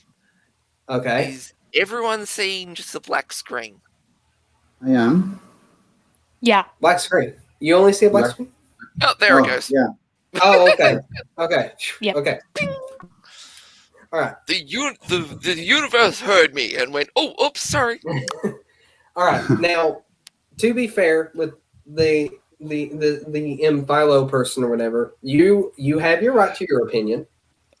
You have your right, but that doesn't mean that it isn't wrong. What do you mean he's had the right to his opinion? This is 2021. Look, he doesn't. 2021? Nobody has a right to their own opinion? Well, then I guess I'll just have to get canceled for it.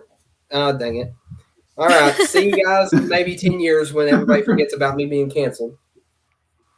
You only have two choices: the right opinion or the wrong opinion. True. There's only a couple choices.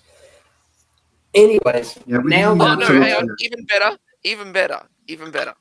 Yes. You have two choices: the right opinion or our opinion.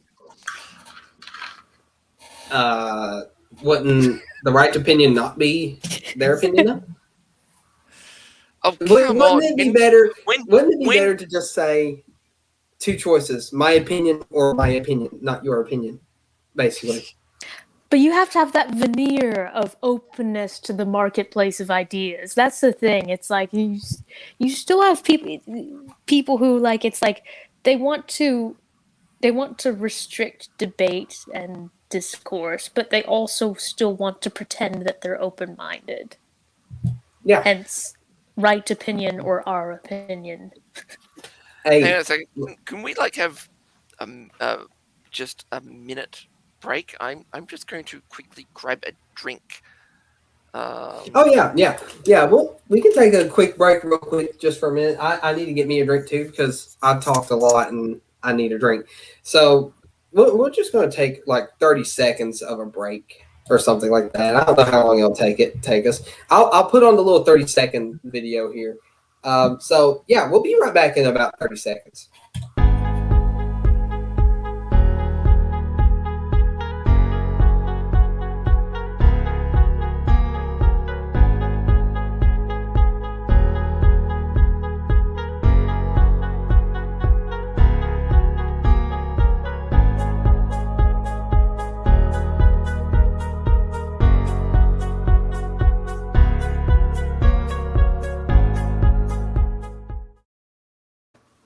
I'm back.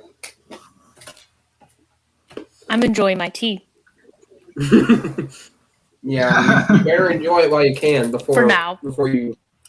Yeah. Let's see. All right. So I know he ain't back yet, but I'm going to go ahead and put this up on the screen. This right here, and I'm going to we're going to take scores on this. Well, I'm going to write it down.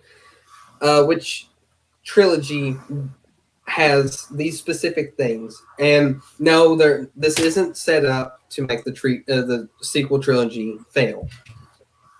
Not in the least. Of course it is. This seriously is not. I promise. This is something that you want in any movie. Not even this doesn't even just go for Star Wars. But I mean, most of it will go for Star Wars, but it's any movie. Okay, that's what I'm trying to say. Any movie this stuff can apply to. Okay, I'll tell you guys what these elements are. There's like 1, 2, 3, 4, 5, 6, 7, 8, 9, 10, 11 of them. No, 10. 10 different elements. And we're going to go through each of them, and I guess we are going to figure out which trilogy has these things. And I'm going to write that down on here real quick. And then I'm going to tally it up. And then at the end, I'll give out what the tallies were. But let's see. I've almost got it written down.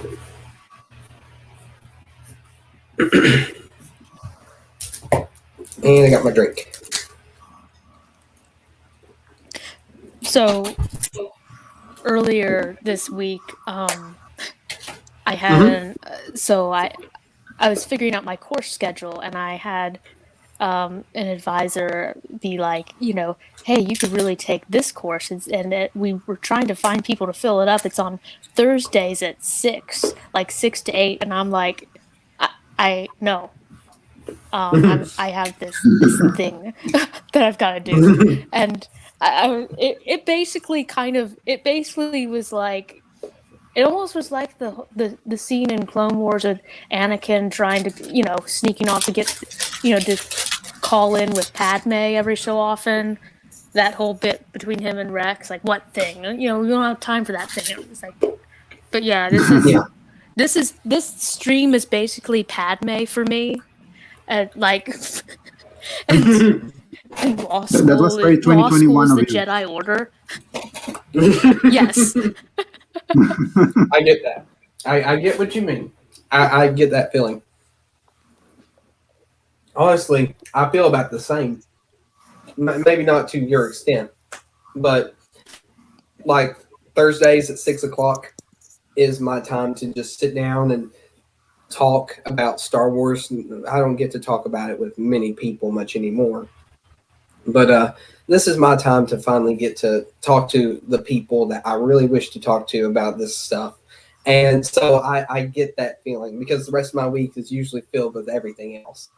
So this is my one time I get to speak to those people I don't normally get to speak with. So yes, I get that feeling.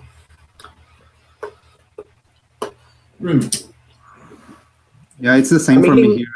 I always tell them that, like, whenever they're planning to do something or they need, I'm like, yeah, you can ask anything of me any day of the week, but not Thursday.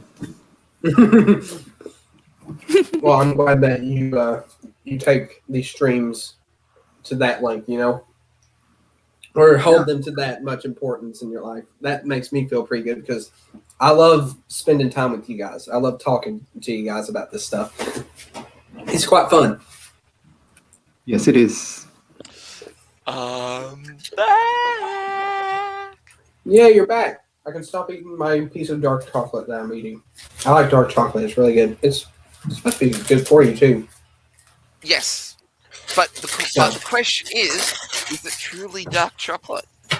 That's a good question. I'm not going to eat any more of it right now because, I've heard the story about American chocolate. and how it has actually no chocolate in it. Well, that's a yeah.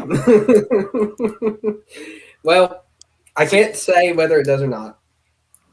See, in Australia, you cannot advertise something as dark chocolate if it doesn't have, I think it's 70% cocoa in it. If it has under 70%, you cannot advertise it as dark chocolate by law. Same with honey. You can't if it is under a percentage of a percentage amount of honey, you cannot advertise it as honey. So everyone just has 100 or 95% honey in their product. Yep.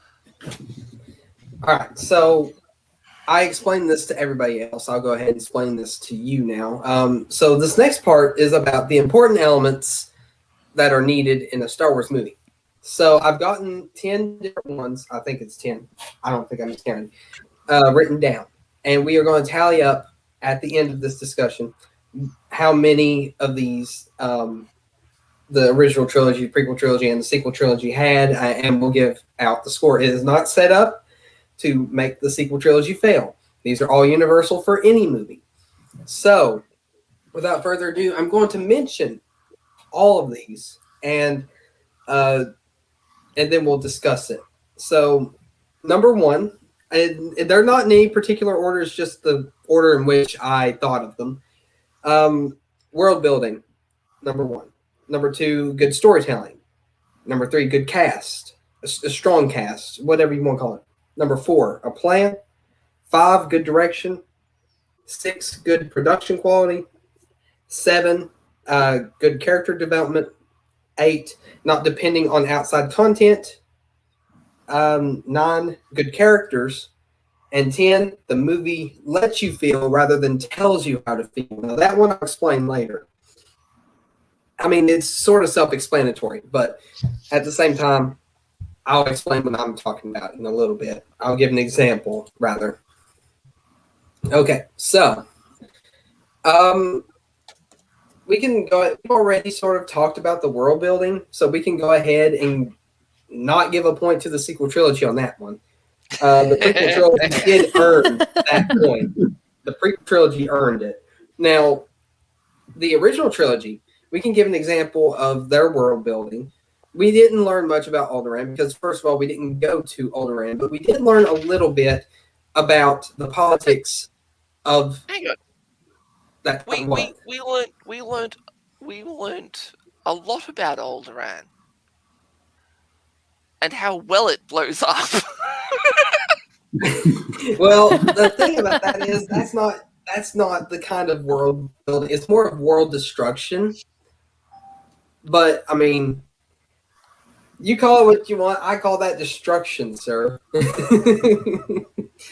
but I mean, we learned a lot about Alderaan and how well it looks as it, flies into 1,000 pieces, and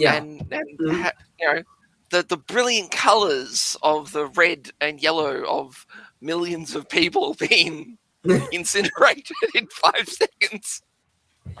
Well, see, that's not the kind of world building that we're talking about. But we can. I mean, you can say that. That's up to you.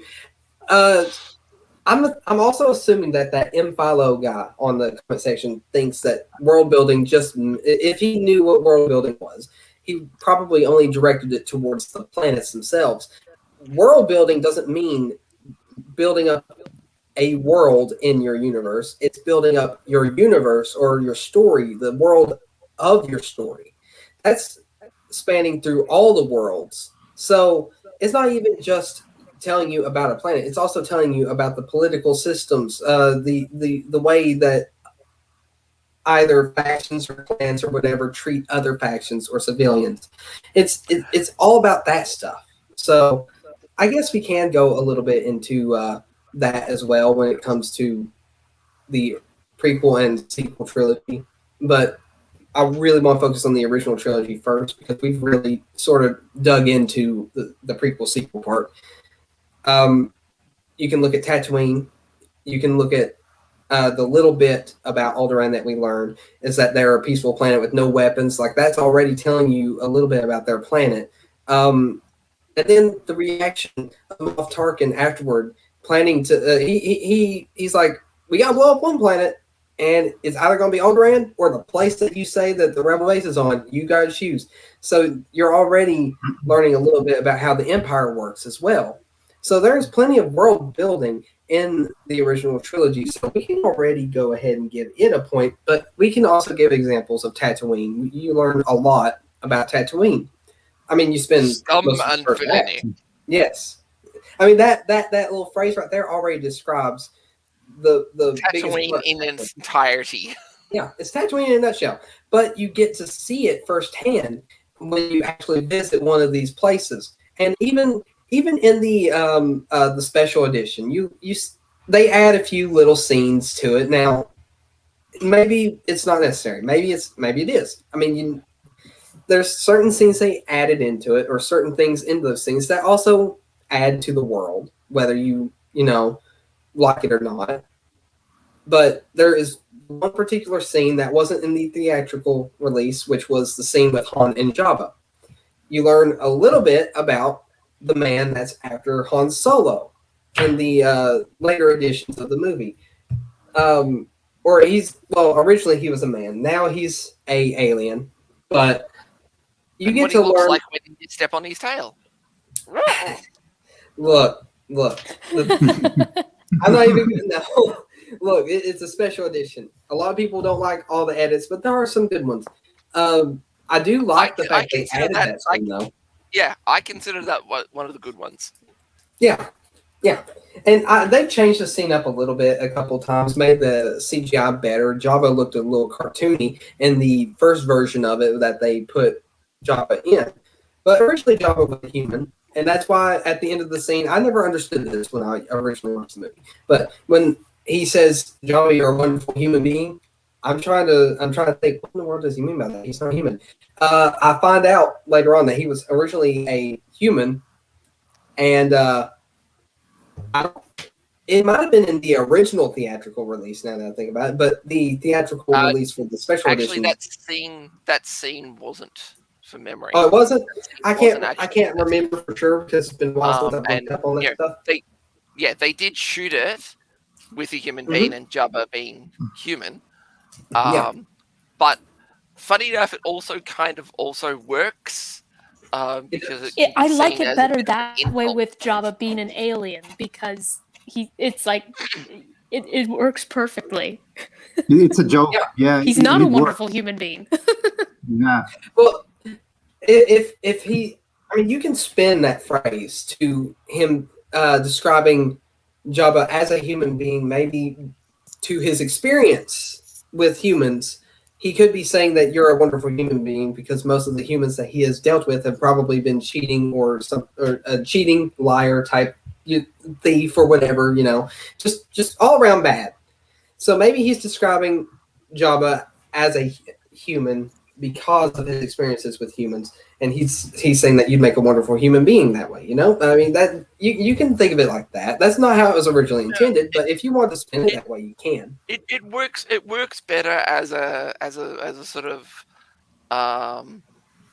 It works better as a bit of an insult, as in sort of you're a wonderful human being. Well, you're not human, so you can't be a wonderful human being. So you're probably not being wonderful, and it just adds many layers. Yeah, exactly. As an insult. And see, that's the thing, though. You get this added world building with scenes like that. So you learn a lot about the worlds, and not even just that, but the climate of the universe in general, the political climate, that is, or just the status of these planets with these people on them. You just learn a lot about this stuff, especially in the first act of the movie. And then the last act of the movie, or the second act of the movie, you learn all about the Empire, mainly from what you see on the Death Star. You see how either ruthless or how uniform they are, because they're all very I know I'll get canceled for this, but efficient.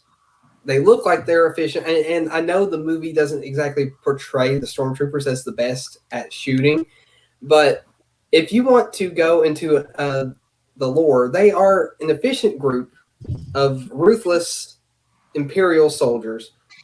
They are, for the most part, pretty accurate, but for plot reasons, you can't kill the hero, you can't kill the princess, and you can't kill his helpers. That You can't use plot armor. Yeah, it's plot armor, and that's not to say that that's a bad thing. Now, that on that particular day, the Imperials could have just been terrible at everything. I mean, they were portrayed a little comical, but at the same time, they are supposed to be an intimidating force, and you get to learn a lot about how the Empire works and a lot about their Death Star and what it does. Well, they did prove themselves as a terrifying force when they shot down all the teddy bears in the third movie. And blew up Alderaan. Yeah, but you can't exactly say the stormtroopers did that. I'm more talking about the stormtroopers. Well, yeah, that's true. They The stormtroopers were they stuffed a lot of teddy bears. Yeah, in that fight. Yeah.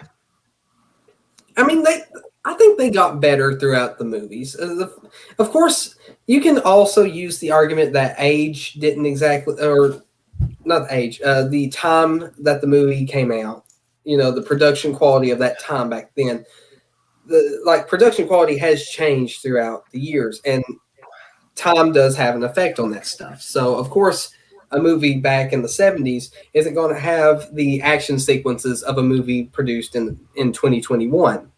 So you got to also keep that in mind as well. But if you let's keep in mind that this is 1977 and not 2021. If you want to hold movies to today's standards, that would change the argument a little bit.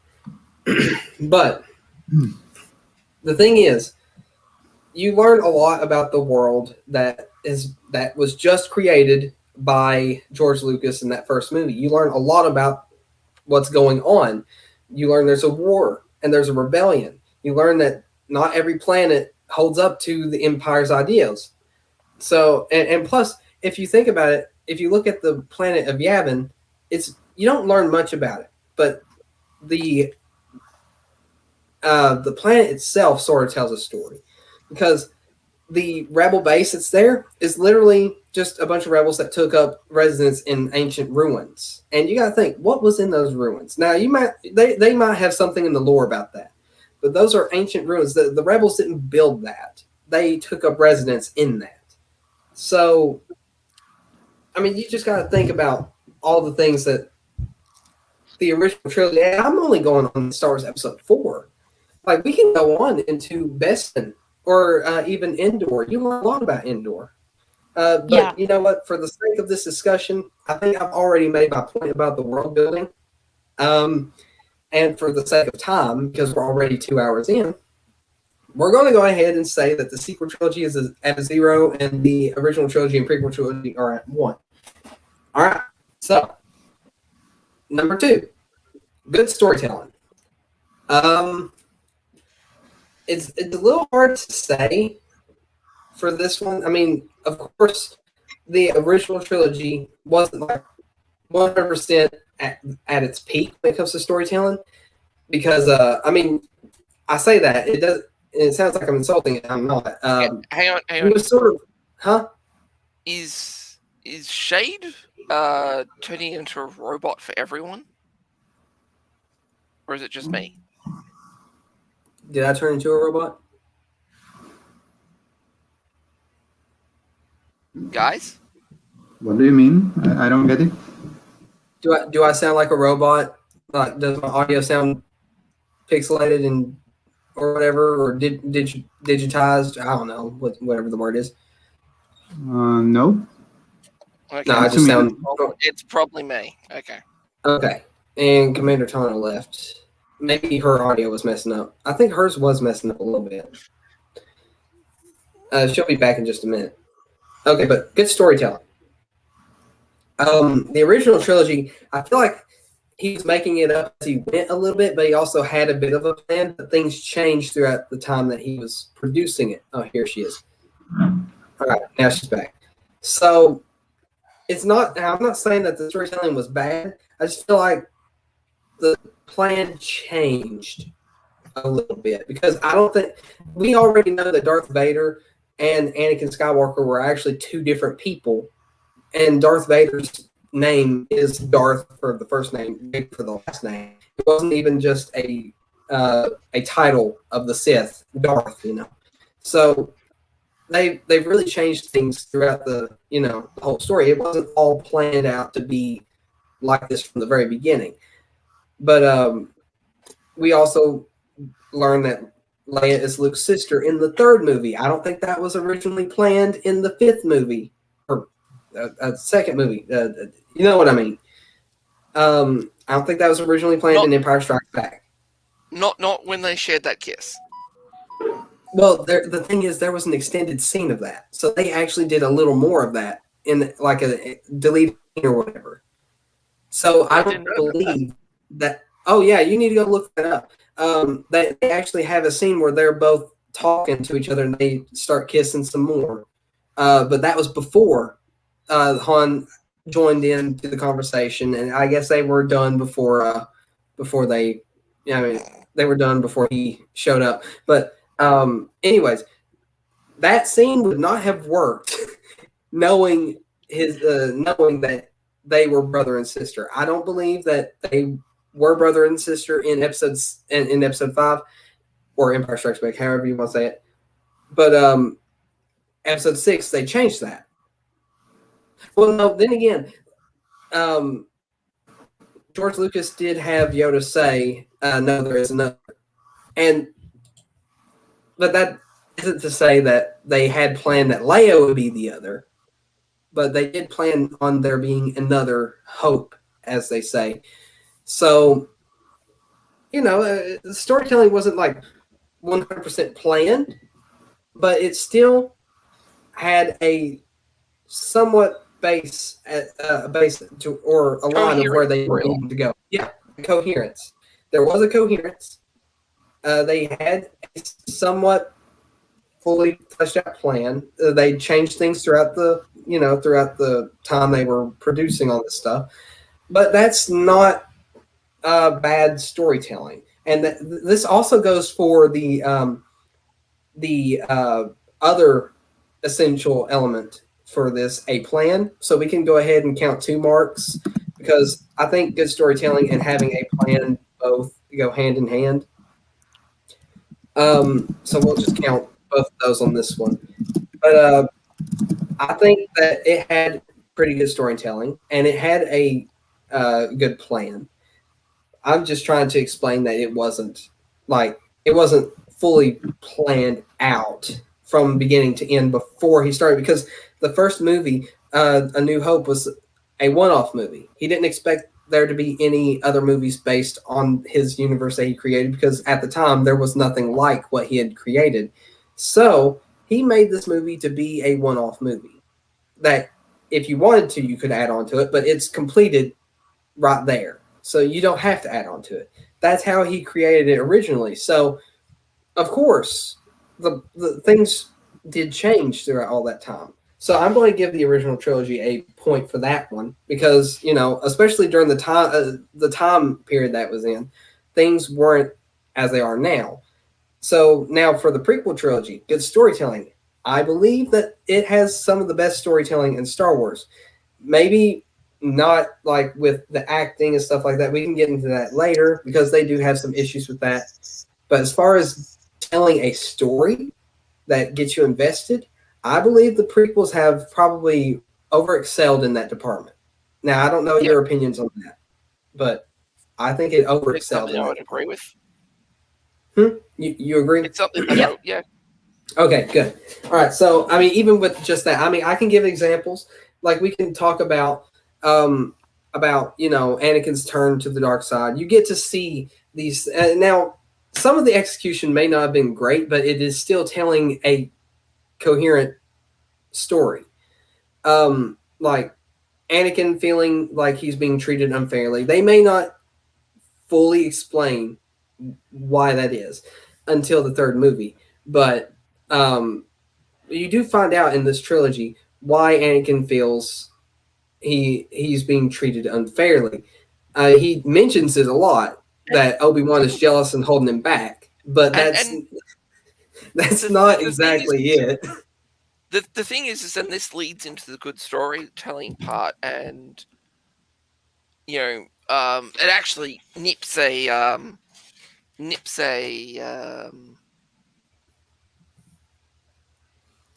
common argument against Anakin, was that in the first episode, Anakin was a Mary Sue. Yeah. In the Phantom Menace, he was a Mary Sue. But the thing was that it was set up perfectly because that Suiness was what drove him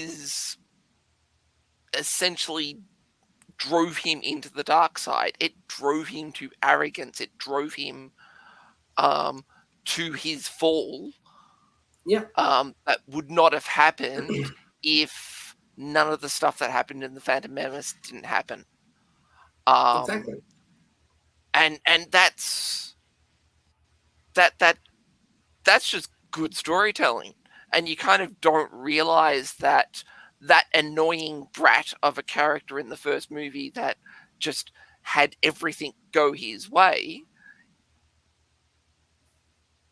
is what essentially drove 2 and 3. Sorry, his character development in 2 and 3. But yeah, I agree with that. I agree. Yeah, well, that's the best way of. See, the thing about this is, like, you learn a lot about Anakin. Like, as far as the story is like 100% coherent. Yeah, it may have caused a couple issues for the later movies, like, let's say, the ages of Aunt Beru and Uncle Owen. They seem pretty young in the third movie, but by the fourth movie, they look like they've been through probably a good not 20 years, but like 30, 40 years after that. You know why? You know why though? Why? Because they stopped using Tatooine skincare cream. That's true. That's true. Yes. If they had that, they probably wouldn't look so old. And I think even Obi-Wan messed up on that too. He stopped using Tatooine skincare cream, and his hair turned white. His skin got a little wrinkly. Not that he looked bad. He looked like a healthy old man, but still, I mean, he aged pretty rapidly over the 19 years. I mean, I don't think he aged that rapidly. How old was he at the end of the third movie? I mean, he was probably in his 30s, right? He couldn't have been that old. He wasn't that old in the first movie. He's probably in his 20s in the first movie. That's a good point. Yeah, because he was still a and from episode 1 to episode 3 is the time, including the time jump. That's like I want to say 10 years. No, maybe about 10 to 12 years in the time. I'd have to look that up. Thinking about it, they kind of messed that up a bit, didn't they? Yeah. And see, that's the thing. I do say that there were some mistakes. You can point out some of those mistakes, and that being one of them. But if you're in your 30s and then maybe even 40s, and you end up like aging 20 more years after that, you're not going to look like Alec Guinness in episode 4, unless you've been smoking heavily, or maybe not using Tatooine skincare cream. Both those options will cause you to look like an old man or a woman. It's not just for one gender. Please don't cancel me. Anyways, I'm just saying that, yes, there are mistakes in the prequels, but the story itself is consistent.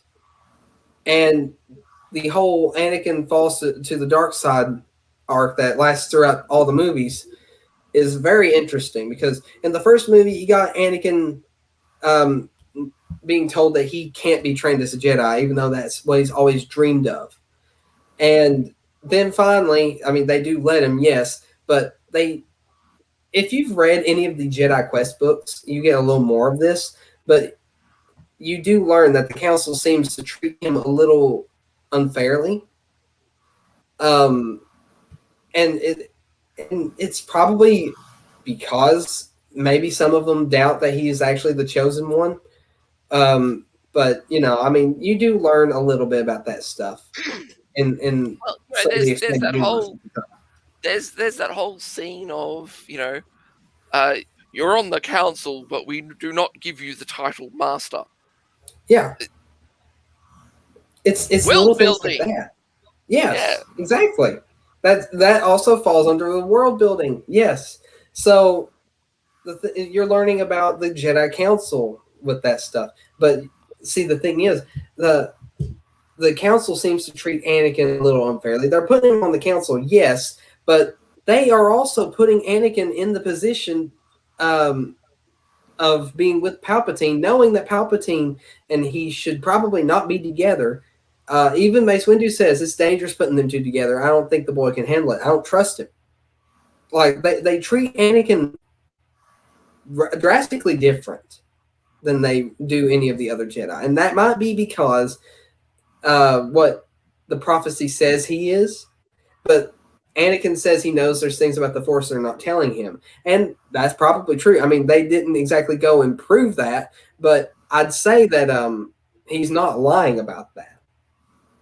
I mean, it's pretty apparent that they're holding him back a little bit because, I mean, if he is the chosen one, he probably is much more capable of a lot of things. I mean, you can see in the Clone Wars what he was capable of. He was able to lead armies to defeat Separatist forces. But in Episode 3, they start treating him a little more like a child.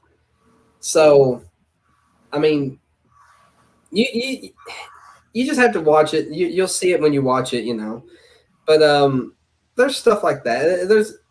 And once he gets seduced to the dark side by Palpatine tells him everything that he wants to hear. Somehow Palpatine knows that Padme is his wife, and I believe Palpatine can read minds. That's sort of a thing I believe he can do, because I mean, there's no way he could have found that out without Anakin just going out and telling him.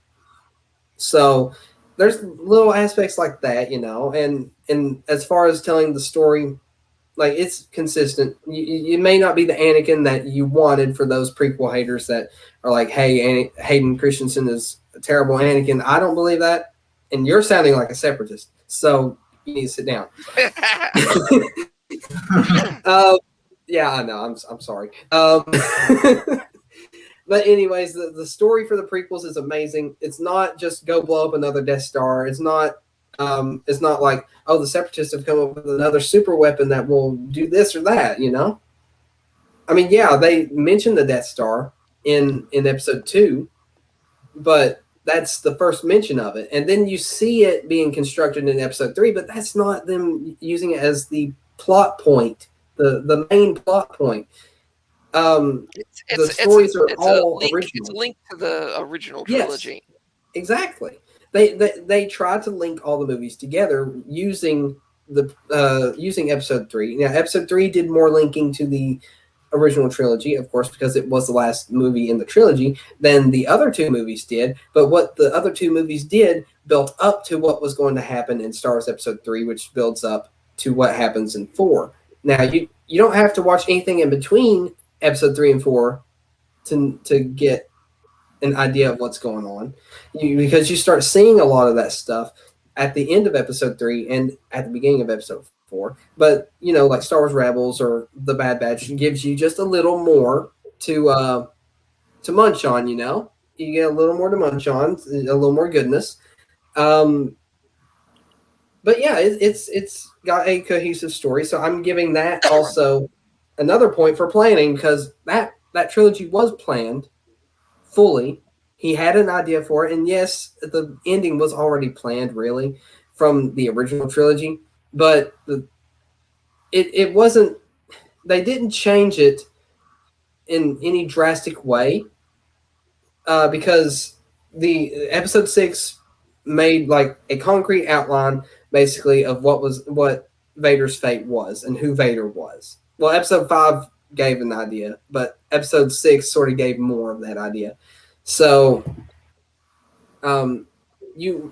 it's inevitable that Vader turns to the dark side. That was already planned from the very beginning.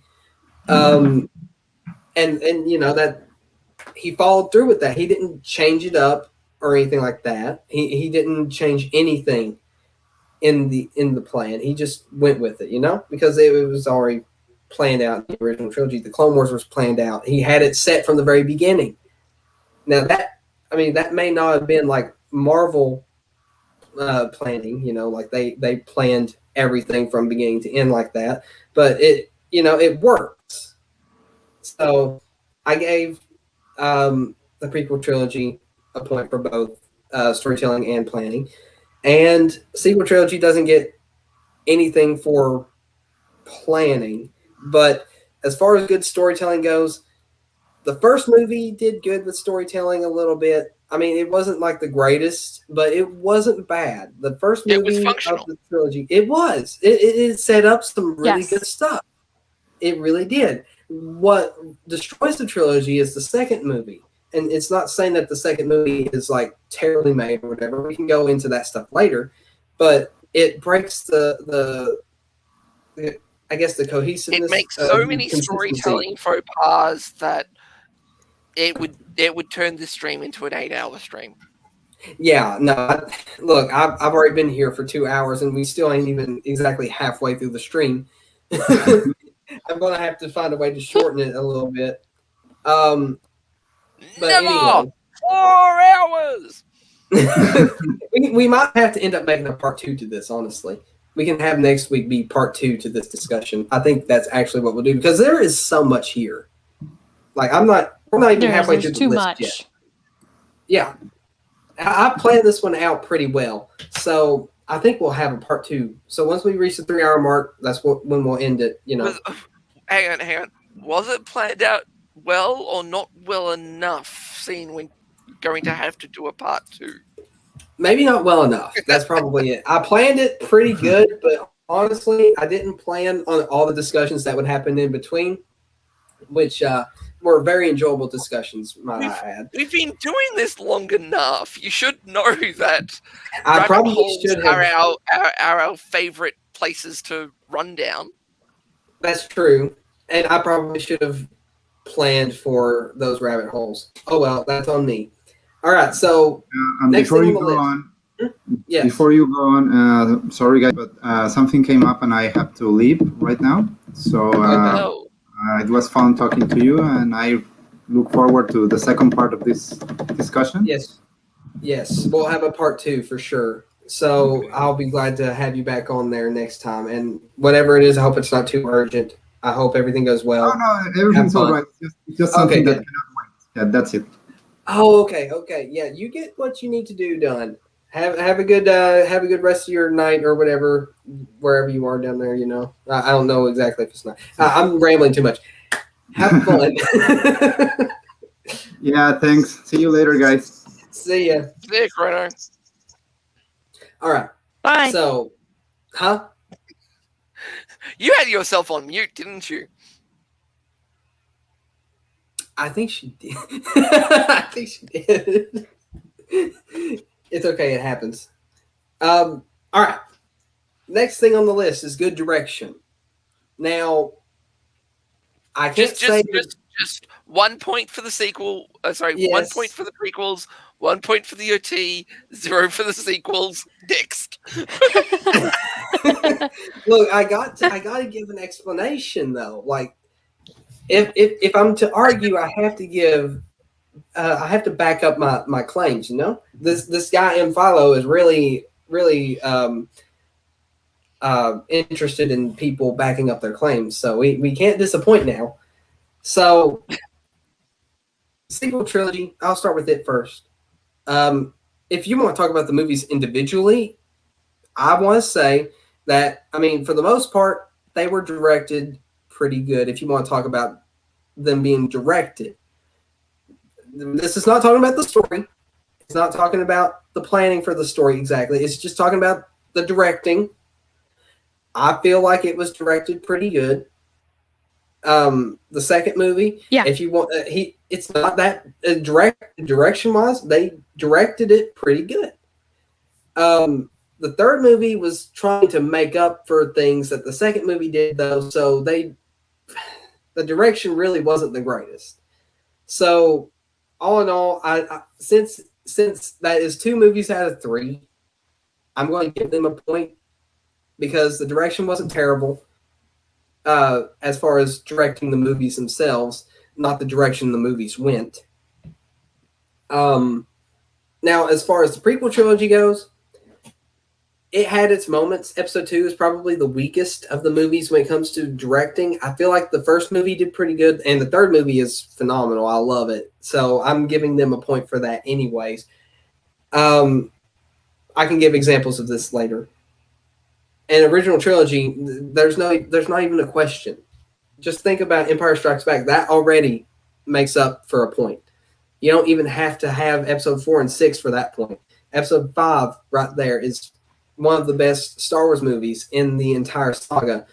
In my opinion, right behind episode 3. I know a lot of people have switched around. I love episode 5, but episode 3 is my favorite. But as far as examples go, examples of good directing. One of my favorite scenes in episode 3. Let me put it this way. I don't think I have a clip of it. No. One of my favorite scenes is the immolation scene after Obi-Wan defeats Anakin in episode 3. Obi-Wan's acting, the whole scene, like you can feel the pain in Obi-Wan's voice. That was so well directed. I love that scene in particular. And, I'll even go as far as to say that probably one of the best scenes in all of Star Wars. Now, that's just me, of course. But when it comes to directing, that scene in particular stands out in my opinion. And there's quite a few scenes like that throughout the prequel trilogy. But that one in particular I wanted to use because it's such a good scene. It hurts to watch it because you see how much pain Obi-Wan is in. I mean, Obi-Wan didn't want to do what he had to do. He knew what he had to do, but he didn't feel like he had the strength to do it. Sorry, I had to do it. But yeah, that's just one example of good directing moments. But overall, I feel like as far as directing goes, though, George Lucas was at his weakest directing wise with the prequel trilogy. So I will say the prequel trilogy earns the point that it got, but it's like if there were less scenes like the immolation scene, it would have failed that entirely. I actually wouldn't say hang on. We're talking about just directing, right? Yes, directing. Yeah. I wouldn't actually say that the prequels failed. It wasn't in the directing. It's the yes men part, yeah. That's the thing. It's other parts where it did, which when you sort of take it into it's like a bad ingredient. It's like a bad ingredient in a meal that because it existed there, it kind of ruins everything around it. Yeah. And the other thing with the and it does, and it would sort of make it seem like it's a directing fail when really it's just that one ingredient. Okay, yeah, I'll accept that. Yeah, I like how you explain that. What were you going to say? Another Kathleen? a thought I had about so directing. I was thinking about something, and I don't know. This isn't technically directing, but I almost feel like the best place to put this element is under the directing umbrella. If we're looking at the choreography of lightsaber fights, Well, yeah, that's direction. yeah, Choreography. I that was amazing with the prequels. And Yes. I understand, and the sequel apologist me, and would still say this, is that I do get with the sequels that it's kind of the world that it's in is there's no great Jedi temple. It's just some random people basically picking up their grandparents' lightsabers and trying to figure out how to use them and just smacking each other with them. And so it's like I wasn't expecting full on like prequel choreography in the sequels. But that said, it's just I like the prequel choreography better. And I like because and once again paired with part of it is probably just pairing it with John Williams' music too. That also helps. It just there's more storytelling like before the immolation scene. Just that entire fight on Mustafar. There's just more storytelling with how that was choreographed. Than anything else. Yeah.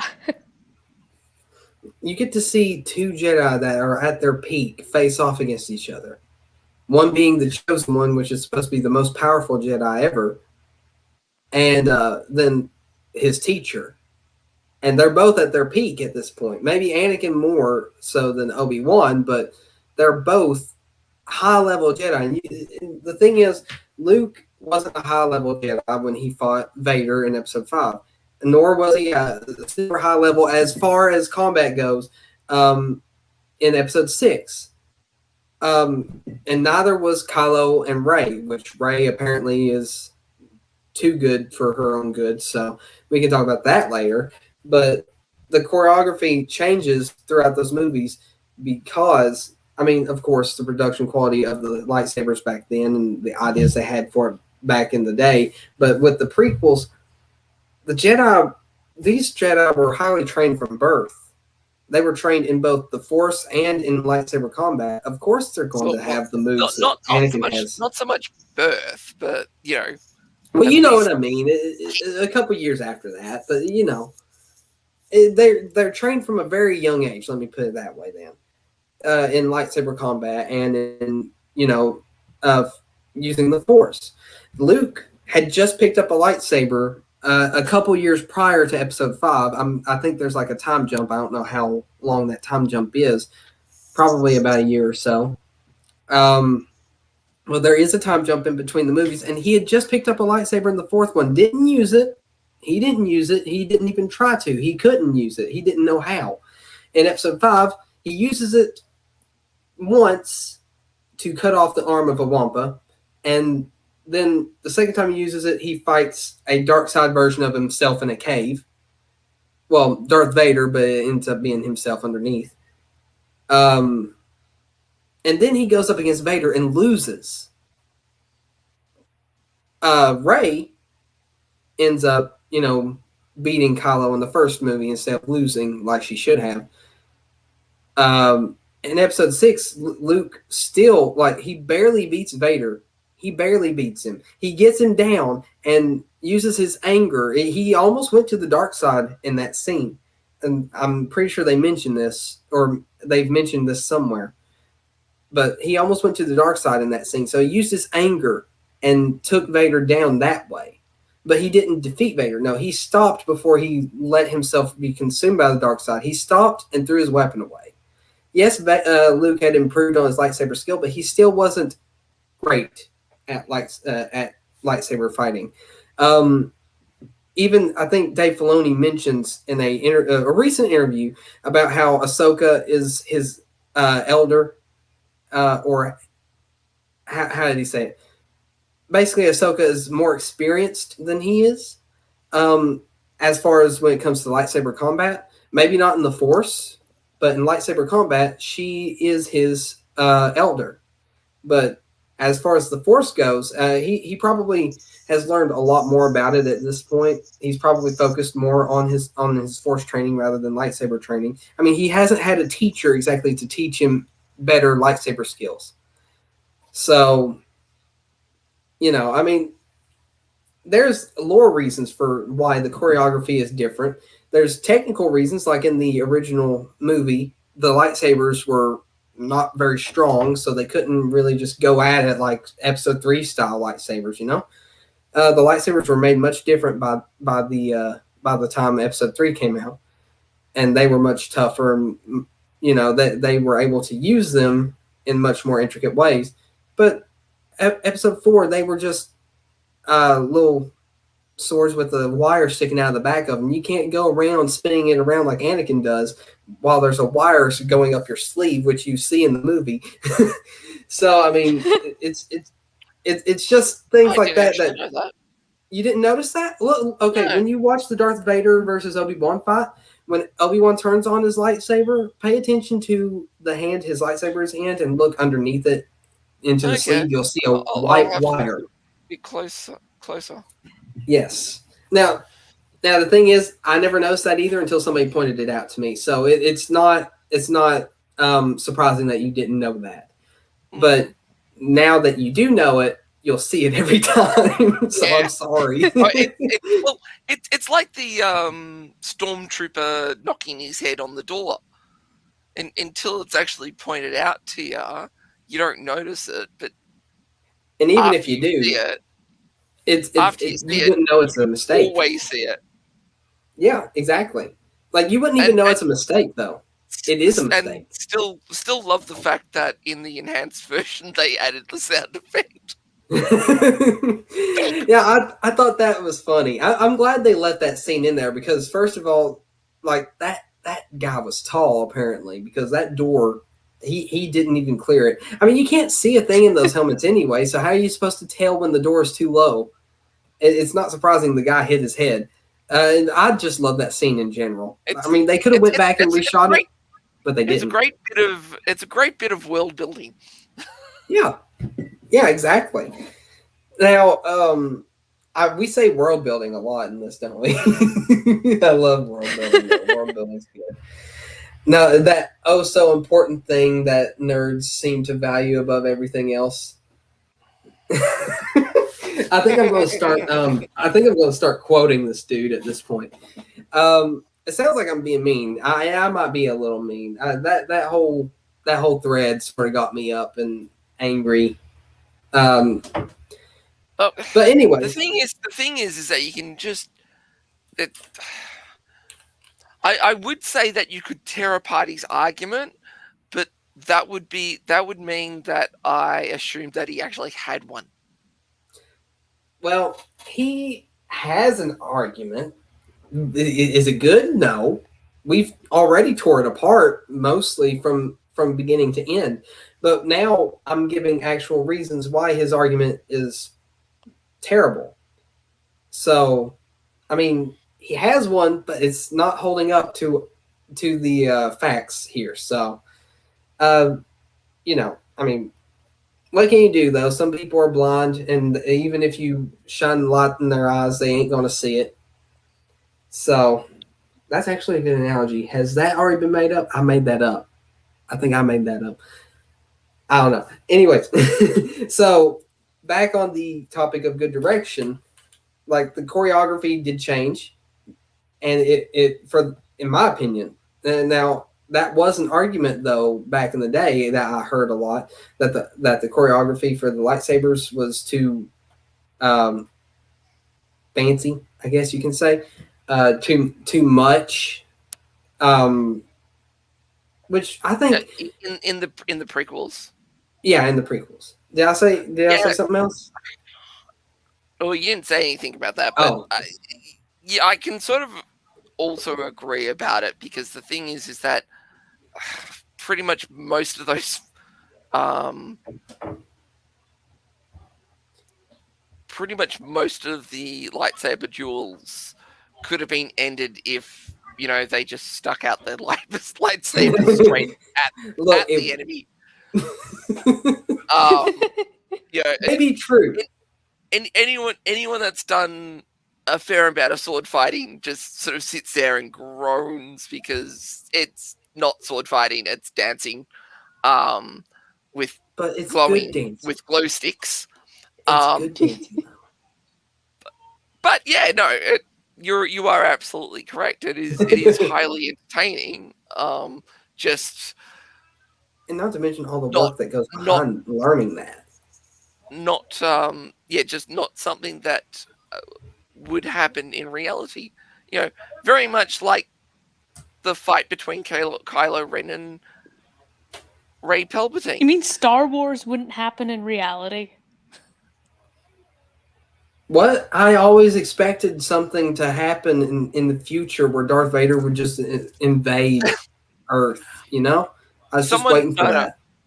Someone pointed out that with the type of weapon that lightsabers are, the best fighting style is actually fencing. It probably is, honestly. And I'd like to see that. Just with the weight of the weapon, everything about it, and how much damage contact can do. Mm-hmm. The best fighting style is actually fencing, where you keep doesn't distance. Count Dooku have that kind of style? Doesn't he do a sword fencing style? No, not necessarily. Not necessarily. I would have to look it up again. It's been ages since I've watched the prequels. I mean, it's not like a complete fencing style. I mean, it just looks a little bit like it. Maybe it took some inspiration from it. I don't know. But I mean, the thing is that with fencing, you keep your profile very thin, yes, and you keep the weapon at a distance, and close the gap when openings are made. Which very much suits something like a lightsaber due to its light. Yeah, because frankly, the only thing that would have weight would be the handle, not the blade. Where something heavy like a longsword or broadsword, or any of the Eastern weapons, the blades would actually have weight to them. So having the arm so far extended away from the body doesn't work. Mainly because the weight would just absolutely destroy it. Yeah. Well, there's a small point I want to make real quick. Now, when you say that the lightsabers are light, there's a couple reasons why I sort of disagree with that. Now, I'm pretty sure there's a lore reason for this. There's a scene in the Clone Wars where, and you may get to this, where Anakin hands Padme his lightsaber, and Padme notes that it's heavy. I don't know if she likes it. Yeah. Yeah, but yeah. we are still talking about in the context of the weight of a blade. Well, that's very much to a lot of there are actually a few sword designs where there is actually significant weight near either the center of the blade or even at the tip, where yes. So I mean, sorry, what I'm trying to get at is that yes, the handle itself might be heavy, but the thing is that it is all within the hand. There is actually no weight in the blade, thus making you have to worry about how your hand and arms are. Very much think about it as a boxing glove. Well, it's all around the hand rather than being an external weight along the blade. Well, the reason, okay, so I still there's this one scene in Rebels. If you guys remember that scene in Rebels, Sabine fighting Kanan with the dark Yes. saber. They talk about how heavy the weapon is and how the blades are drawn together. So it's as if there is a weight to the blade. So you do have to fight as if there is a weight to the blade. He explains it much better in the episode. I would recommend you go watch that part of the episode. I think it's in season 3. You need to watch that, and he explains how I guess how the lightsaber works in a fight and all that stuff. But it's like they're drawn together, and like there is an actual weight to the blade. So that's why I've been disagreeing with that a little bit. Now you might know more than I do, but that scene in particular comes to mind. Not to mention that any time that George Lucas told Luke or told Mark Hamill in the production of Episode 5 to fight, like when he told him how he needed to fight with the lightsaber, he told him to wield it as if it's a heavy object, that it needed 2 hands. Now, that doesn't give any context to the blade itself, but they keep describing the weight of the weapon, and the hilt can't just be all the weight. You can't fight with just all the weight in your hand. There has to be a balance. There has to be weight to the blade as well. I mean, if you're holding just the hilt of a blade, how are you going to spin it around like Obi-Wan and Anakin does? I mean, if a lightsaber is literally just a beam of light, there is no weight to that part. How are you going to spin it around like that? You can't really do that without there being some sort of weight to on the blade. I mean, I even have a katana in my closet. I know that's a little weird to say.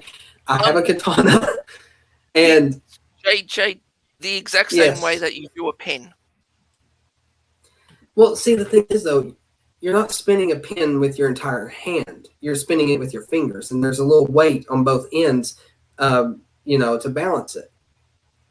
If you're trying to spin it around in your hand, like a lightsaber, that would be a little more difficult because it's just in your hand. You have to. I'm not a swordsman, so I can't exactly describe it.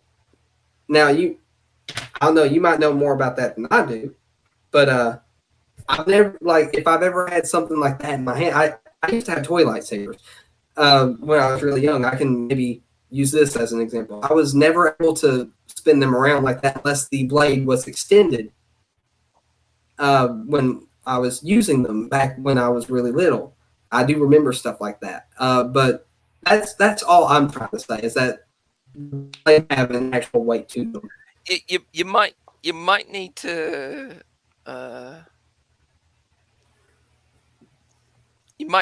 after the stream we might need to sit down and watch some of the lightsaber duels, and so you can point it out. Okay, I got you. Because anyways, we might be just talking past each other at this moment. We might be. I don't know. Actually, that might make way too much time on this. That might be a good stream topic for another episode. That's a good idea. Dissecting lightsaber duels.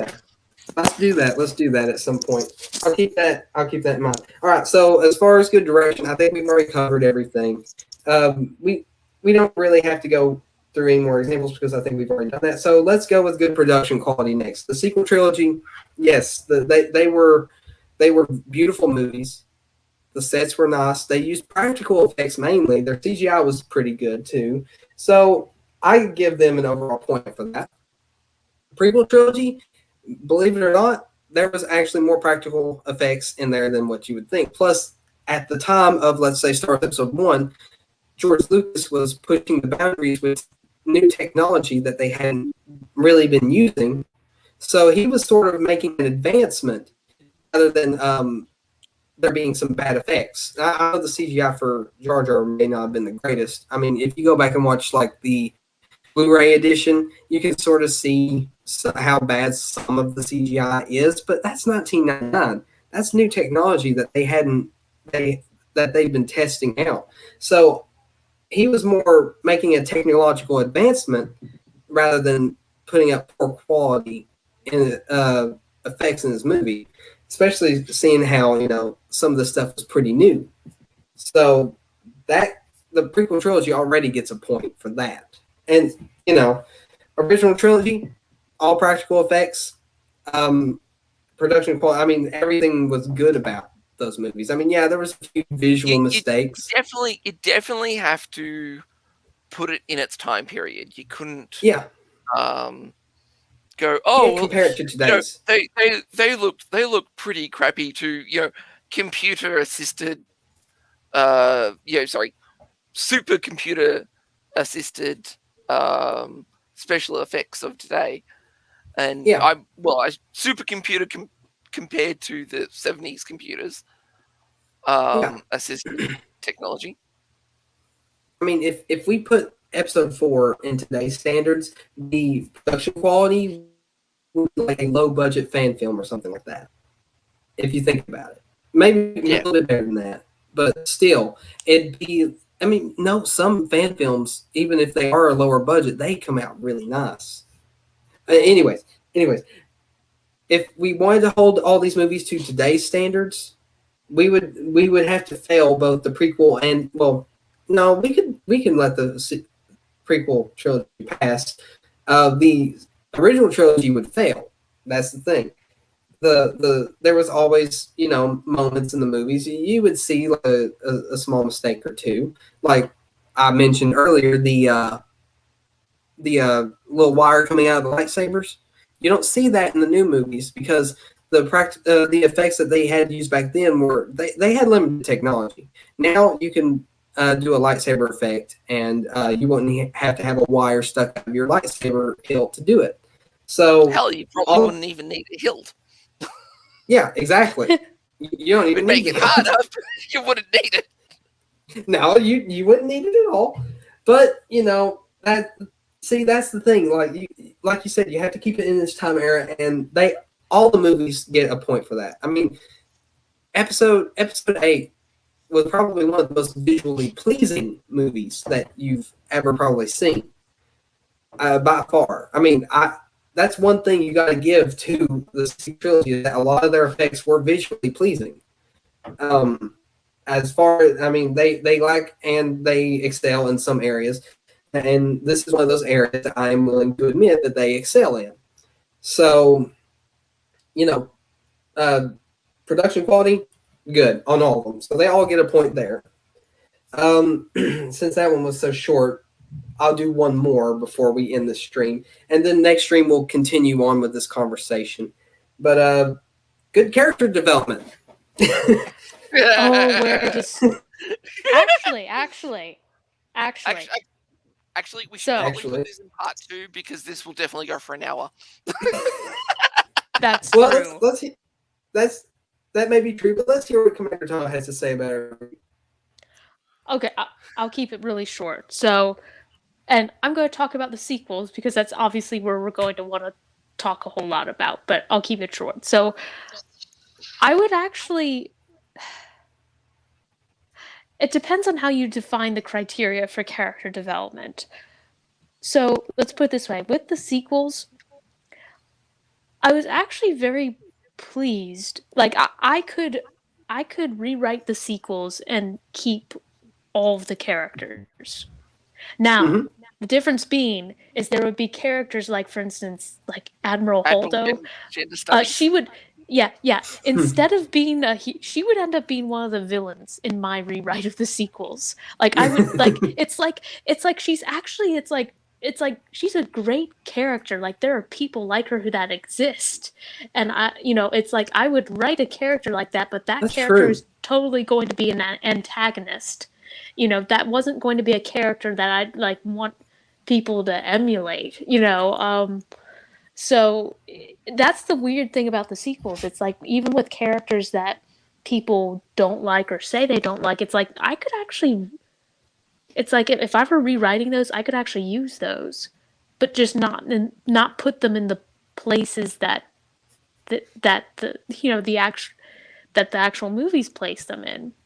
And that would be a classic example with Holdo, is like, she's actually not a bad character. It's just she's put in the wrong position. She's kind of matched with the wrong archetype. She's not I don't see her fitting the heroic character. She's, she's the antagonist, and she would make a great one. She's perfect villain material, but they don't go with that. Would you still have her as an admiral of the Resistance? Just with probably just changing. She could be a spy if you think about it. Well, no, I actually would keep her as an admiral of the Resistance, because I guess I like doing these stories showing just how terrible authority figures and people who got into these positions of power who don't deserve to be there. Those people exist.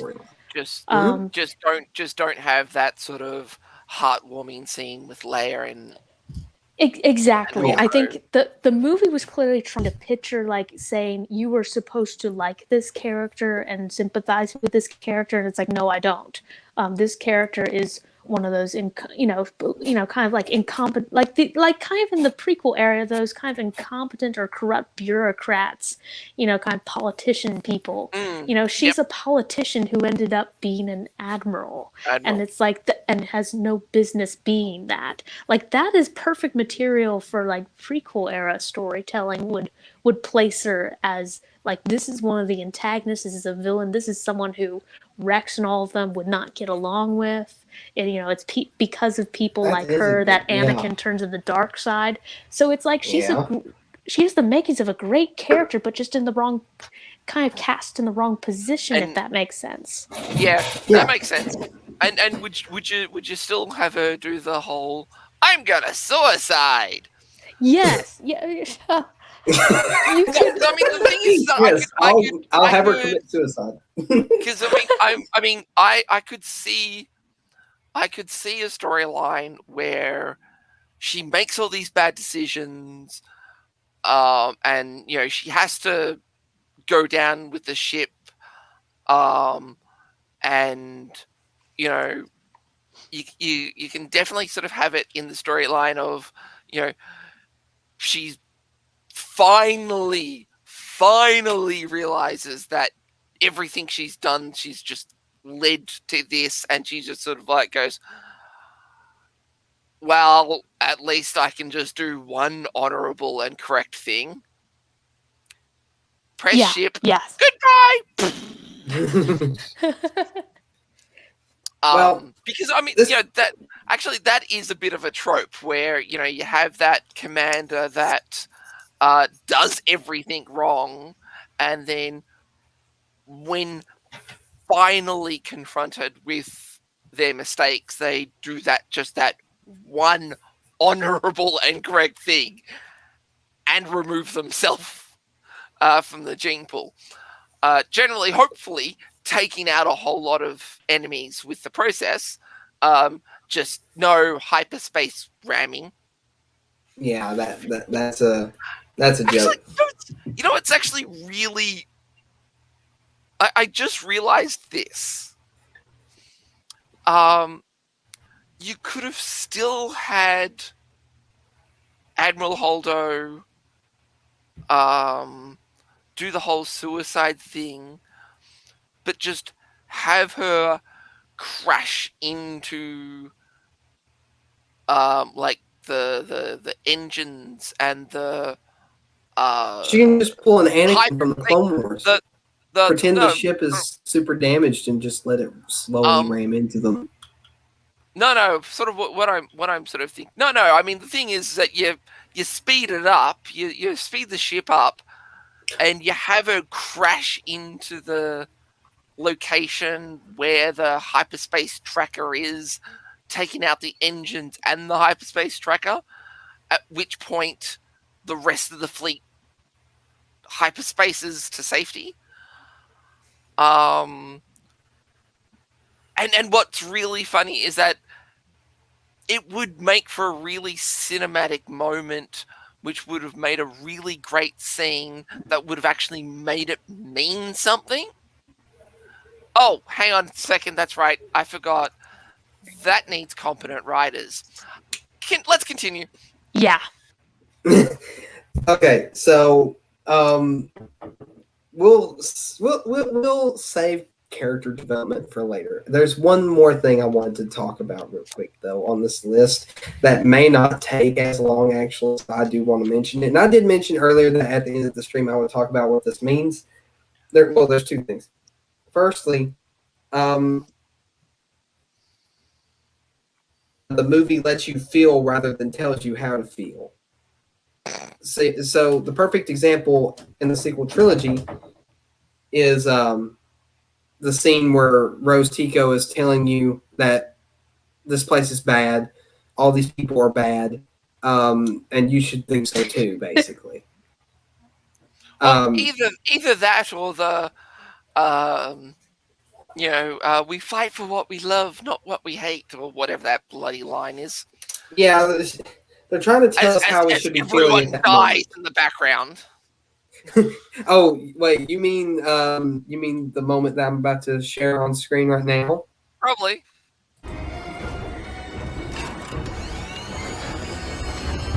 Big, it's too late. Don't do this. No! I won't let them win. No! Get to the ball. We have to retreat.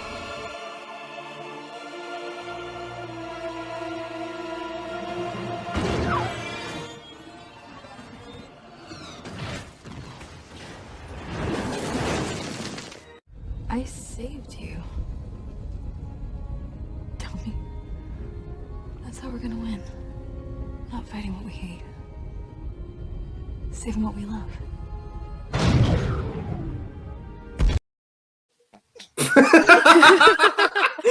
That ending always gets me. Well, I guess she doesn't love her fellow resistant members. Yeah, See- what if she ended up killing him? What if she ended up in doing that, killing Finn and herself, and so they're both dead, and they don't destroy Yeah. the beam, and like, because in reality that would have killed Finn. Like, she would have killed Finn, and then Finn's death would have That meant should have killed them nothing. both. That should have killed them both. They shouldn't have lived. Yes. Why did Finn come out of it okay? I mean, his little speeder thing looked like it was shredded into pieces. Hers was relatively fine until it hit the ground. And I mean, So how was she in worse shape? While one of them were flying it, didn't like the floor break off or something? I remember that. Yeah, those things were complete like junk piles, just floating junk piles. Oh, but I mean, it's just saving what we love as the door blows up behind them, and it's like, how could you watch that and go, yeah, let's print that? Yeah, that works. They're saving what they love, all right. Finn could have literally stopped them from negative getting 1 in. point for the direction on the sequel trilogy. I mean, I actually, after watching that, I sort of considered taking the point off. I'm giving them a little bit of. I'm being a little lenient on them for those. So I'm not going to take off a point. But I mean, it's sort of sad when I have to be lenient to a trilogy to help them win. Anyway, no, so, help them score. Help them score. It's not there's no help winning them here. score. No, There's there no is winning. no winning. No, right now the original trilogy and prequel trilogy have tied The sequel. 5, and sequel trilogy is at 2. It should And be that's- 1. It should be, but I'm a little lenient. I'm feeling generous. Anyways, back to what I was saying. So I think the prequel trilogy sort of does this the best, not telling you how to feel, but rather lets the movie tell you, or lets the movie let you feel instead of it telling you how to feel. The original trilogy didn't have exactly. The perfect way is Order 66. That pretty much exemplifies everything about it. That and the immolation scene. We don't have Yoda just sort of like going, oh, there are so many Jedi dying. No, it was. Oh no, this is terrible. All visual. It was all visual. Yeah. Just how each of the Jedi got killed.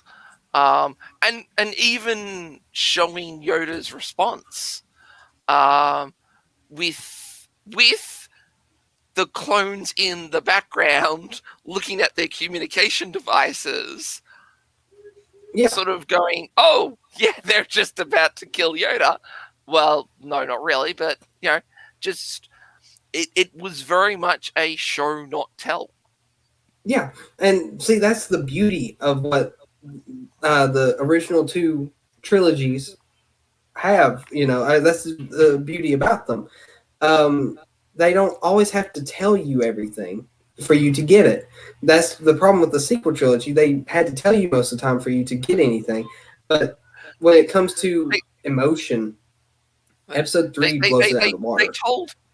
They told the sequel trilogy told you everything that you needed to feel, but didn't tell you why it was all happening. Yeah, exactly. All the things that they should have told, they didn't, and everything they shouldn't have told you, they told you. Yeah. Seriously, you need to take that point off in directing. They're losing anyway. We'll be fine. It's not about losing. It's not about losing or who's winning. It deserves to be negative. I know it. It's all about the message. It's not about the money. It's about sending a message. That's one of my favorite quotes from that movie, by the way.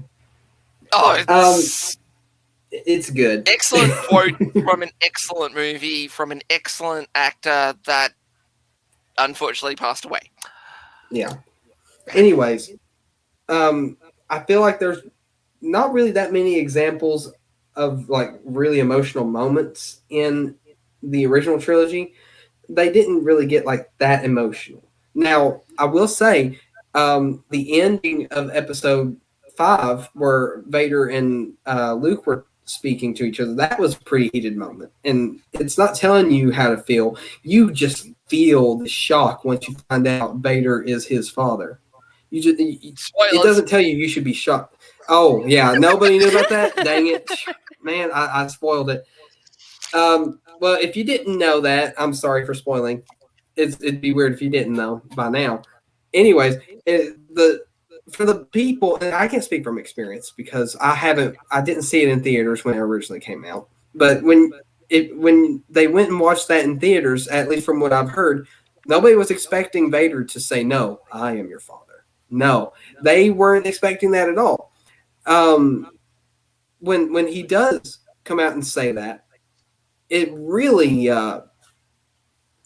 shocks everybody. It's one of the most shocking moments in cinema history. So I will say that scene alone gives a point to the original trilogy. The prequel trilogy earned that point from some of its best acting scenes, like the immolation scene. They're not even telling you how you should feel. You feel it in Obi-Wan's voice. I've already mentioned that. And just his acting in general. That's some of the best acting in the prequels. And like you said, Order 66, the music is really what sells it. But you see it all happening right in front of you.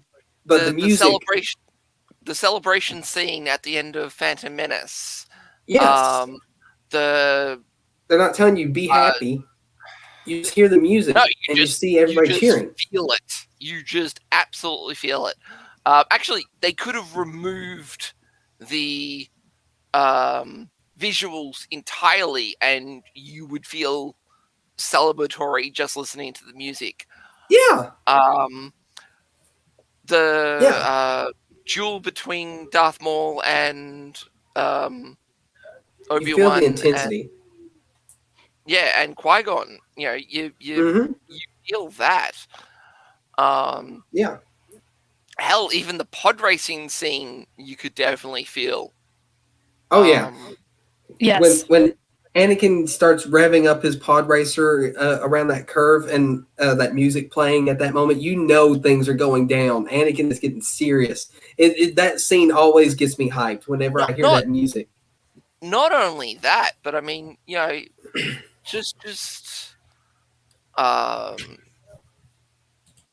just the sort of like how close everything is, and just you really feel.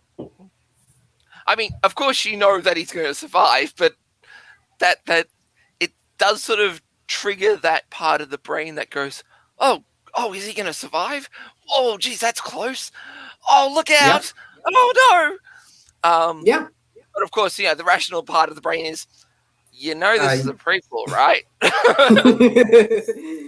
But yeah, so we've proven just then what that one thing already that makes these movies better than the sequels, because the sequels like to tell you how to feel rather than make you feel. The only real scenes that made you feel anything but got well, I won't say that yet. The only scene that I really felt something from, well, the only two scenes really, is from Han being killed. That scene was a little emotional, especially for me. I mean, I hated it, and it really did make me sad. And the music did fit the moment. And nobody was saying, hey, you should feel bad about this. I mean, of course, he was a legacy character, so the moment he dies, you're going to feel bad anyway. But it's that scene and the scene where Finn is about to sacrifice himself. The music there had gotten me. Like, the music really sells it for me. If the music is good and makes the scene feel either intense or sad or giving you a sense of impending doom for a character or whatever. Yeah, that that exactly. So if a scene can do that, if a scene can make you feel like that, that's a good thing. But those are the only two scenes in the entire sequel trilogy that gets me. I can name a bunch of different scenes in Star Wars Episode 3 that gets me. Just Star Wars Episode 3. Now you can do it. You can do it with Episode 1. Yeah, Qui-Gon's death already got me. Yeah, well, I mean, I named 3 already, and that was just in Episode 1. We're not even talking most about of them got me hyped. We're not even talking about the rest of the trilogy. Yeah, exactly. Yeah. So when a movie makes you feel rather than tells you how to feel, that shows that you got a good movie on your hands, and that is something the sequel trilogy did sorely lack in. So that's where we're going to end this stream. We got a couple more things to go over, but that's going to be for part 2, which we will take care of next time. I'm very excited to finish up this conversation because this has been a pretty good conversation, and hopefully Chrono will be able to join. But yeah, I didn't really play that many clips this time around. I feel sort of sad. I like playing clips, it's sort of fun. What the heck, I'll do it anyway.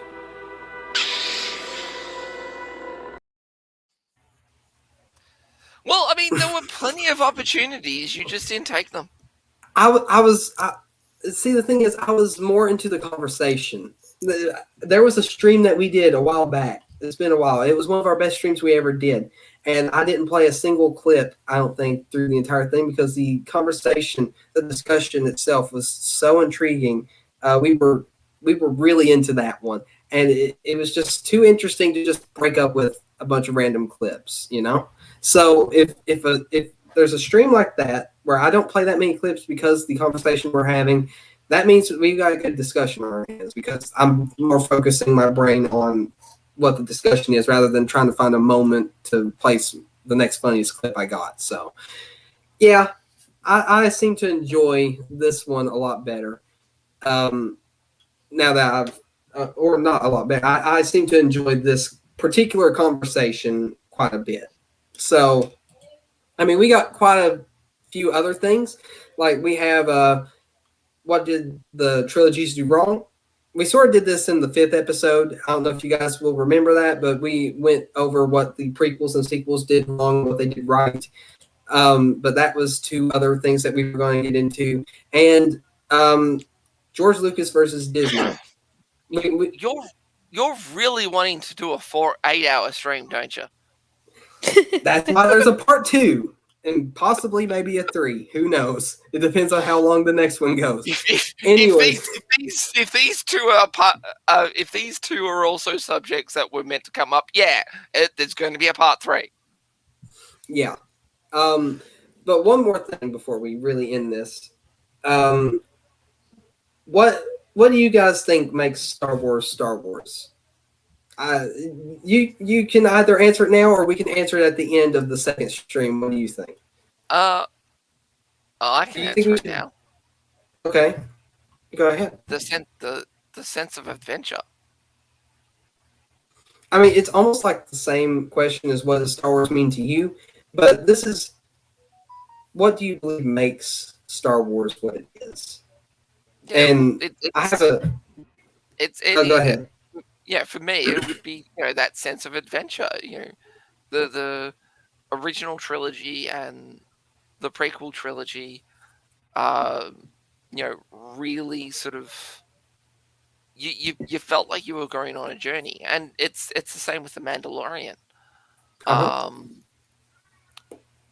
Not so much, actually, not so much with the animated stuff. Oh, really? I didn't really sort of have that sense of adventure, but it did sort of have that Star Wars storytelling. So it was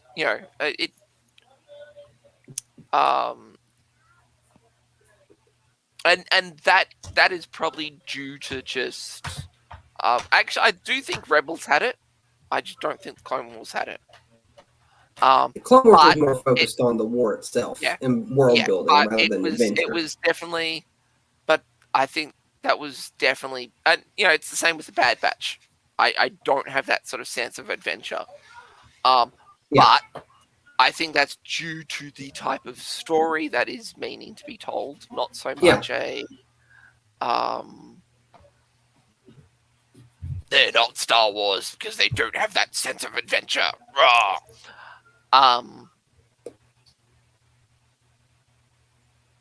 Yeah. Okay. Okay. Yeah. Okay. So that's a good answer. I like that answer. Do you feel like answering now, Commander Tano, or do you want to wait for next stream to give your answer? I should did you have something else? I should probably mention the sequel trilogies didn't have that. None of them did. No. It felt more like a guided tour than a sense of wonder and adventurement. Mm-hmm. Yeah. So I agree. All right, Commander Tono.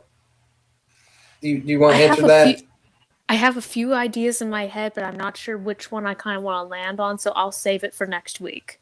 Okay, that sounds like a plan. I'm going to save mine for next week too, because I feel like I want to end the stream or end this like particular 2-part stream with the question that I began it with. So there was one little point that came to my mind just a little while ago. I might have more next week as well. Okay, that's good. That's good. The more the merrier. I mean, that's what this whole show is about, is discussing what we feel about Star Wars and about certain topics in Star Wars. So yes, I'm all for it. There is one more point I wanted to make real quick, and I mean, if you guys want to weigh in on this, you can. You don't have to, since we're about to end the stream. But this just came to my head. It came to my head when I was first going through that comment thread before, but it just now came to my head. I feel like I should say it now, or I'll forget. But when M. Philo started talking about how they were cramming so many planets into the prequel trilogy, seeing how many planets they can cram into, it didn't once occur to me that it was cramming. They built up those and did worlds. we forget light speed skipping and Rise of Skywalker? And how many That's another planets conversation. In like a few seconds? Well, But see, that that's the point I'm trying to make. How many planets can we cram into a minute? And the thing is, throughout the entirety of the prequel trilogy, they barely add any new planets that they don't revisit in later episodes.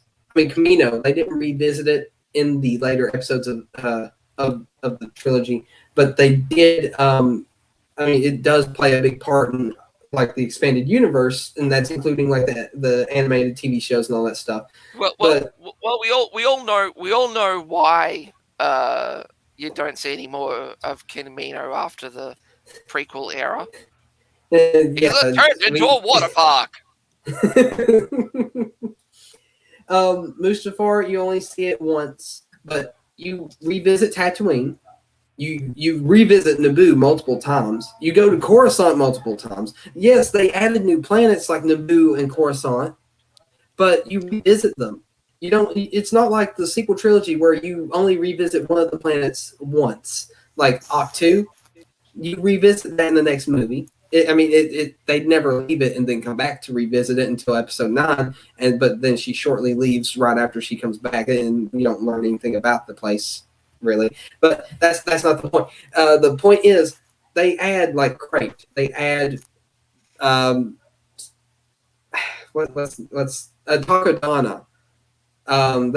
What else do they add? I'm trying to remember all the planets. Pisana, I think is what it's called, the new sand planet. And Jakku, you only visit it once in the first movie. And that planet whatever planet that the Resistance that the had First their Order base blew on. up. Oh yeah, that too. So we don't even know what that planet was called. I don't think. The New Republic's planet. There were 4 planets that we got to see before they also got blown up. That's true. They got the Alderaan method. Yeah. Oh, I forgot to look at mention this new Utapau planet. for the prequels. They also had Geonosis and Utapau, which, of course, Geonosis, you don't visit more than once exactly, but you learn a lot about it. But they did spend a hell of a lot of time on Geonosis in the second movie. Exactly. You don't have to like really show it multiple times to learn learn a lot about it, because we already learned a lot with the first showing of it. But they revisit a lot of the planets in the prequels multiple times, like Naboo. It's been in all 3 of the movies. Coruscant, all 3 of the movies. Mustafar, one of the movies. Kamino, one of the movies. Utapau, one of the movies. Geonosis, one of the movies. But you learn so much about all those planets throughout those movies that you watch. And that's the problem, though. You don't learn much with those the sequel trilogy planets in one movie, but you do with the prequel trilogy, and even with the sequel or the original trilogy. You learn a lot about the tribal customs of the Ewoks and stuff like that on Endor. You learn about you learn a little bit about Yavin, even though it's visited once. You learn a little bit about it just by looking at it. There's not really many planets they visit in the original trilogy. They go back to Tatooine and develop it some more. Stuff like that. So I mean, but they definitely spend more time on those planets. That's probably why they didn't need to revisit them. Hoth, you learn a lot about Hoth just from watching the first act of the movie.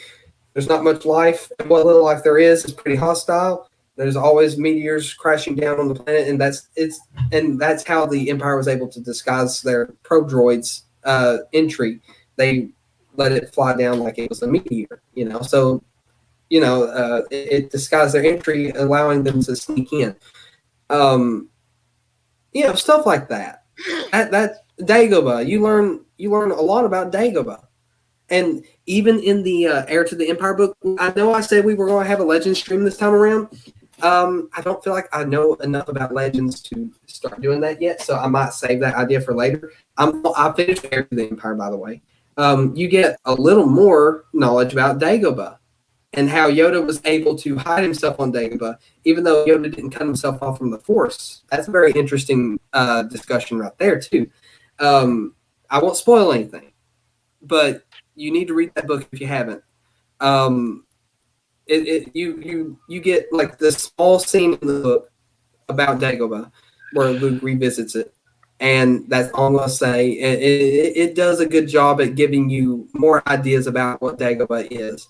So, or who's been on Dagobah and how things work for, But anyway, you may not learn like a whole lot about some of these one-off planets that they revisit Dagobah in episode 6.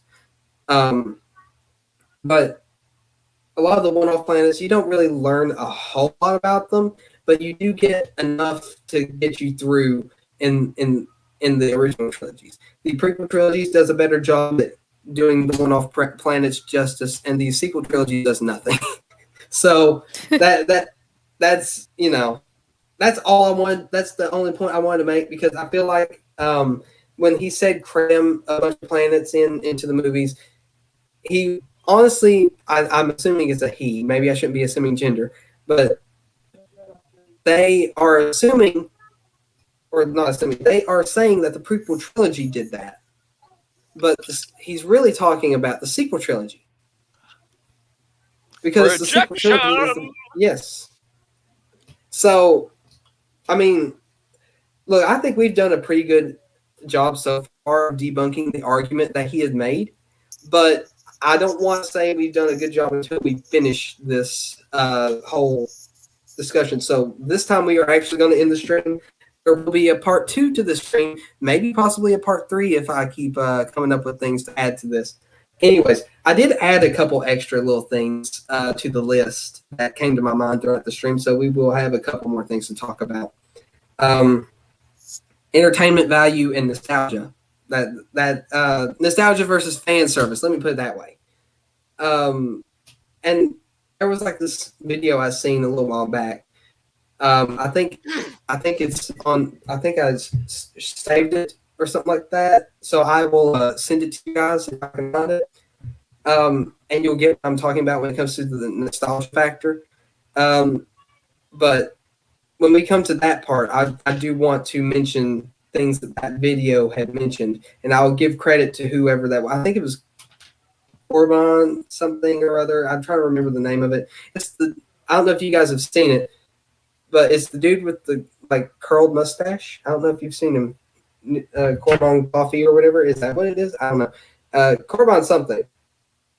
But yeah, so we'll talk more about this stuff next time. That sounds familiar. So yeah, I know. I'm trying to remember that I'm subscribed to them. I just subscribed to them though, so I don't really know them yet. Once I start watching them a lot more, I will probably be able to tell you everything. But he did a short on YouTube Shorts, and it was very interesting because he was talking about how the prequels gave you nostalgia using sound effects and stuff like that, as opposed to the sequels, which was more fan service rather than nostalgia. And I just really wanted to go into that little topic as well, so I added that in there. Anyways, we're going to end this stream right here. This is part 1 of a possibly 3-part series, depending on how long these conversations go. And as you can tell, we like to go down a lot of rabbit holes, so these conversations last a while. And we've only gotten through 2 parts of the let's see, 1, 2, 3, 4, 5 part stream. We even did a little news segment, rumor segment, whatever you call it, at the beginning. So yeah, that's the 6 parts really. So Jay, yes, it's coffee on Korriban. Coffee on Corban. Okay, so he did a short. If you end up finding it, you need to watch it. It's a really good short. It's pretty recent, so you might find it pretty easily. But I recommend you guys subscribe to him if you haven't, and because he's pretty cool. And try to find that short. If you can't find it, I think I shared it with myself or saved it on my phone or whatever. So I'll share it with you guys. But you guys need to watch that because he's completely right about it. And I think that's what caused me to subscribe to him, was that short video. The sequel trilogy fell short on nostalgia. Yeah, that's it. That's it right there. If you want to, you can share that in the Discord. That'd probably be the best thing since you're already on it. Speaking of the Discord, I know I mentioned it earlier, but for anybody that needs a reminder, the Discord is in the description below. You can join it. It's lots of fun. The entire Grand Council is there. You can talk to us all. You can leave your favorite memes in the meme rooms that I've created. Stuff like that. So yeah, it's a lot of fun. We're for the most part active for the few people that are there. So the more the merrier. Join us. We'd be honored. Anyways. That sounds like a good catchphrase. Just reversing, we would be honored if you would join us. Just reversing it. Join us, we would be honored. Join us, we would be honored. I just saw the image of the Lego breakfast assault.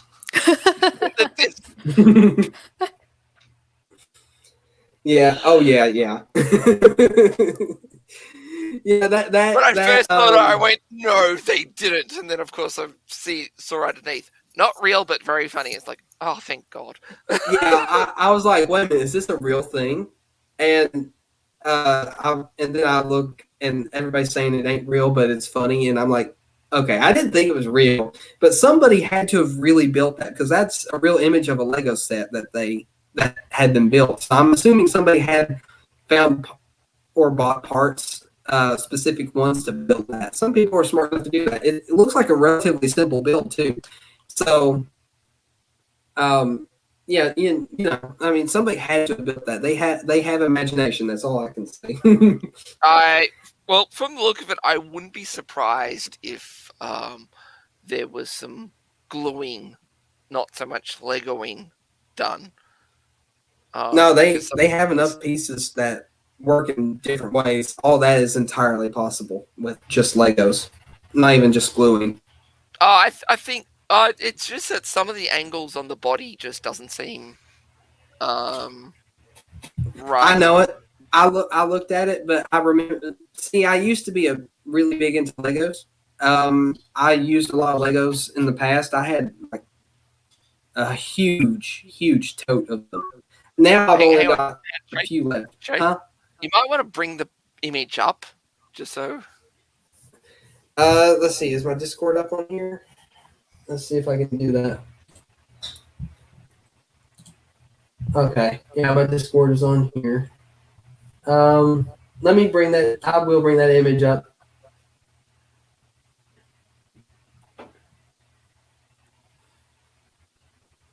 If I can find it. Where is that? Oh, I'm in the wrong room. That's why. General chat. Okay. Let's see if I can share this real quick.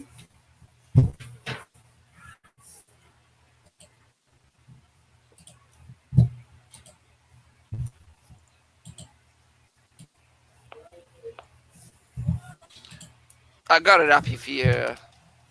I got it. I just got to share it here. That is not at all what I meant to do. Pay no attention to that. I don't know what that was. Stop sharing. Fine, I'll. Dang it! Oh, I thought I removed it. Okay, that scared me. Okay, so can you zoom that in a little bit? I don't know if you can or not. Yep. Give me a second.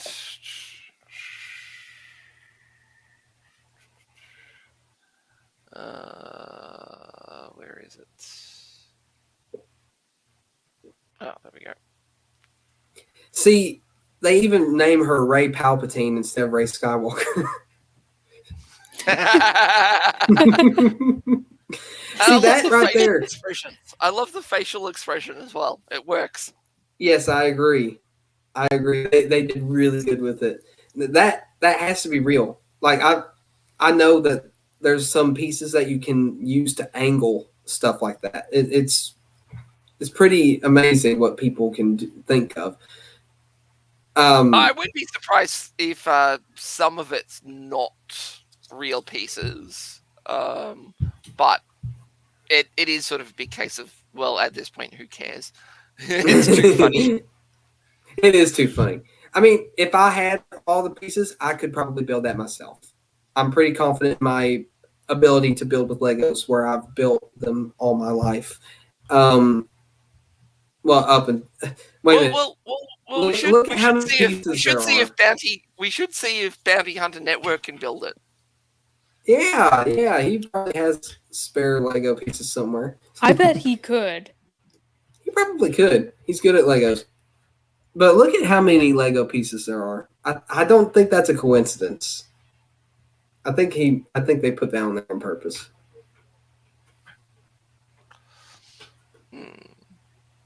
You seeing what I'm talking about? Under Crazy Space Wizard Breakfast Assault. Yeah. 420. I think 18 plus. I didn't realize the age limit. 18 plus. Oh gosh, I didn't even notice that. But the minute you brought up the fact that it was 420 pieces, it was just like, I see what they did there. There's a lot of good comedy in this image. Yes, I agree. But we're going to end it with that wonderful, wonderful image. I hope I didn't scar you to death. There's tons of stuff like that in our Discord, so you should join it. I'm just going to keep plugging our Discord. I want more people to join it. It's fun. Anyways, that's all that we got for you today. If you enjoyed, you can leave a like. You can subscribe if you want. Join the Discord. I'm going to keep saying it. Maybe even comment down below. Always fun to have more people discussing. This has been Shade, Sir AOA, and Commander Tano. I'm glad that that you guys were able to join us. You can also find us on Twitter, by the way. I'm at TFC Star Wars. Sir AOA is at Sir A_O_A, right? Sir _A_O_A. Yeah. Is that right? Okay. That's right. Okay. And then Commander Tano is at Lady Tano 501st. So you can follow us all on Twitter. That we can always use more followers. It's fun. I post regularly on Twitter. So if you want another way of getting up with me, I'm always on Twitter. Anyways, I get into a lot of fights on Twitter. So if you've got a good fight that you need some backup on, just send it out. I'll jump in, and there's a reason why my bio says thermal detonator thrower of the Force Collective. Yeah, he's our thermal detonator thrower. If you get the drift, if you're with us on that. But yeah, it's been fun, guys. I'm glad you guys were able to join us.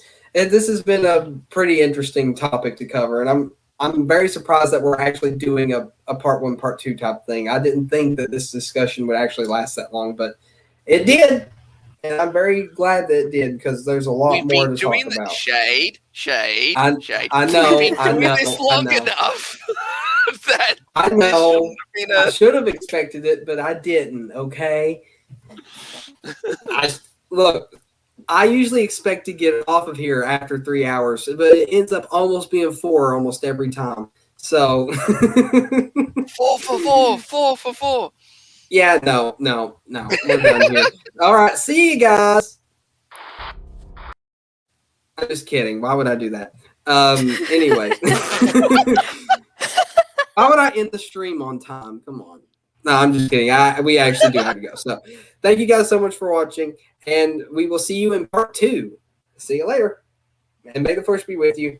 I almost forgot my phrase. May the Force be with you always.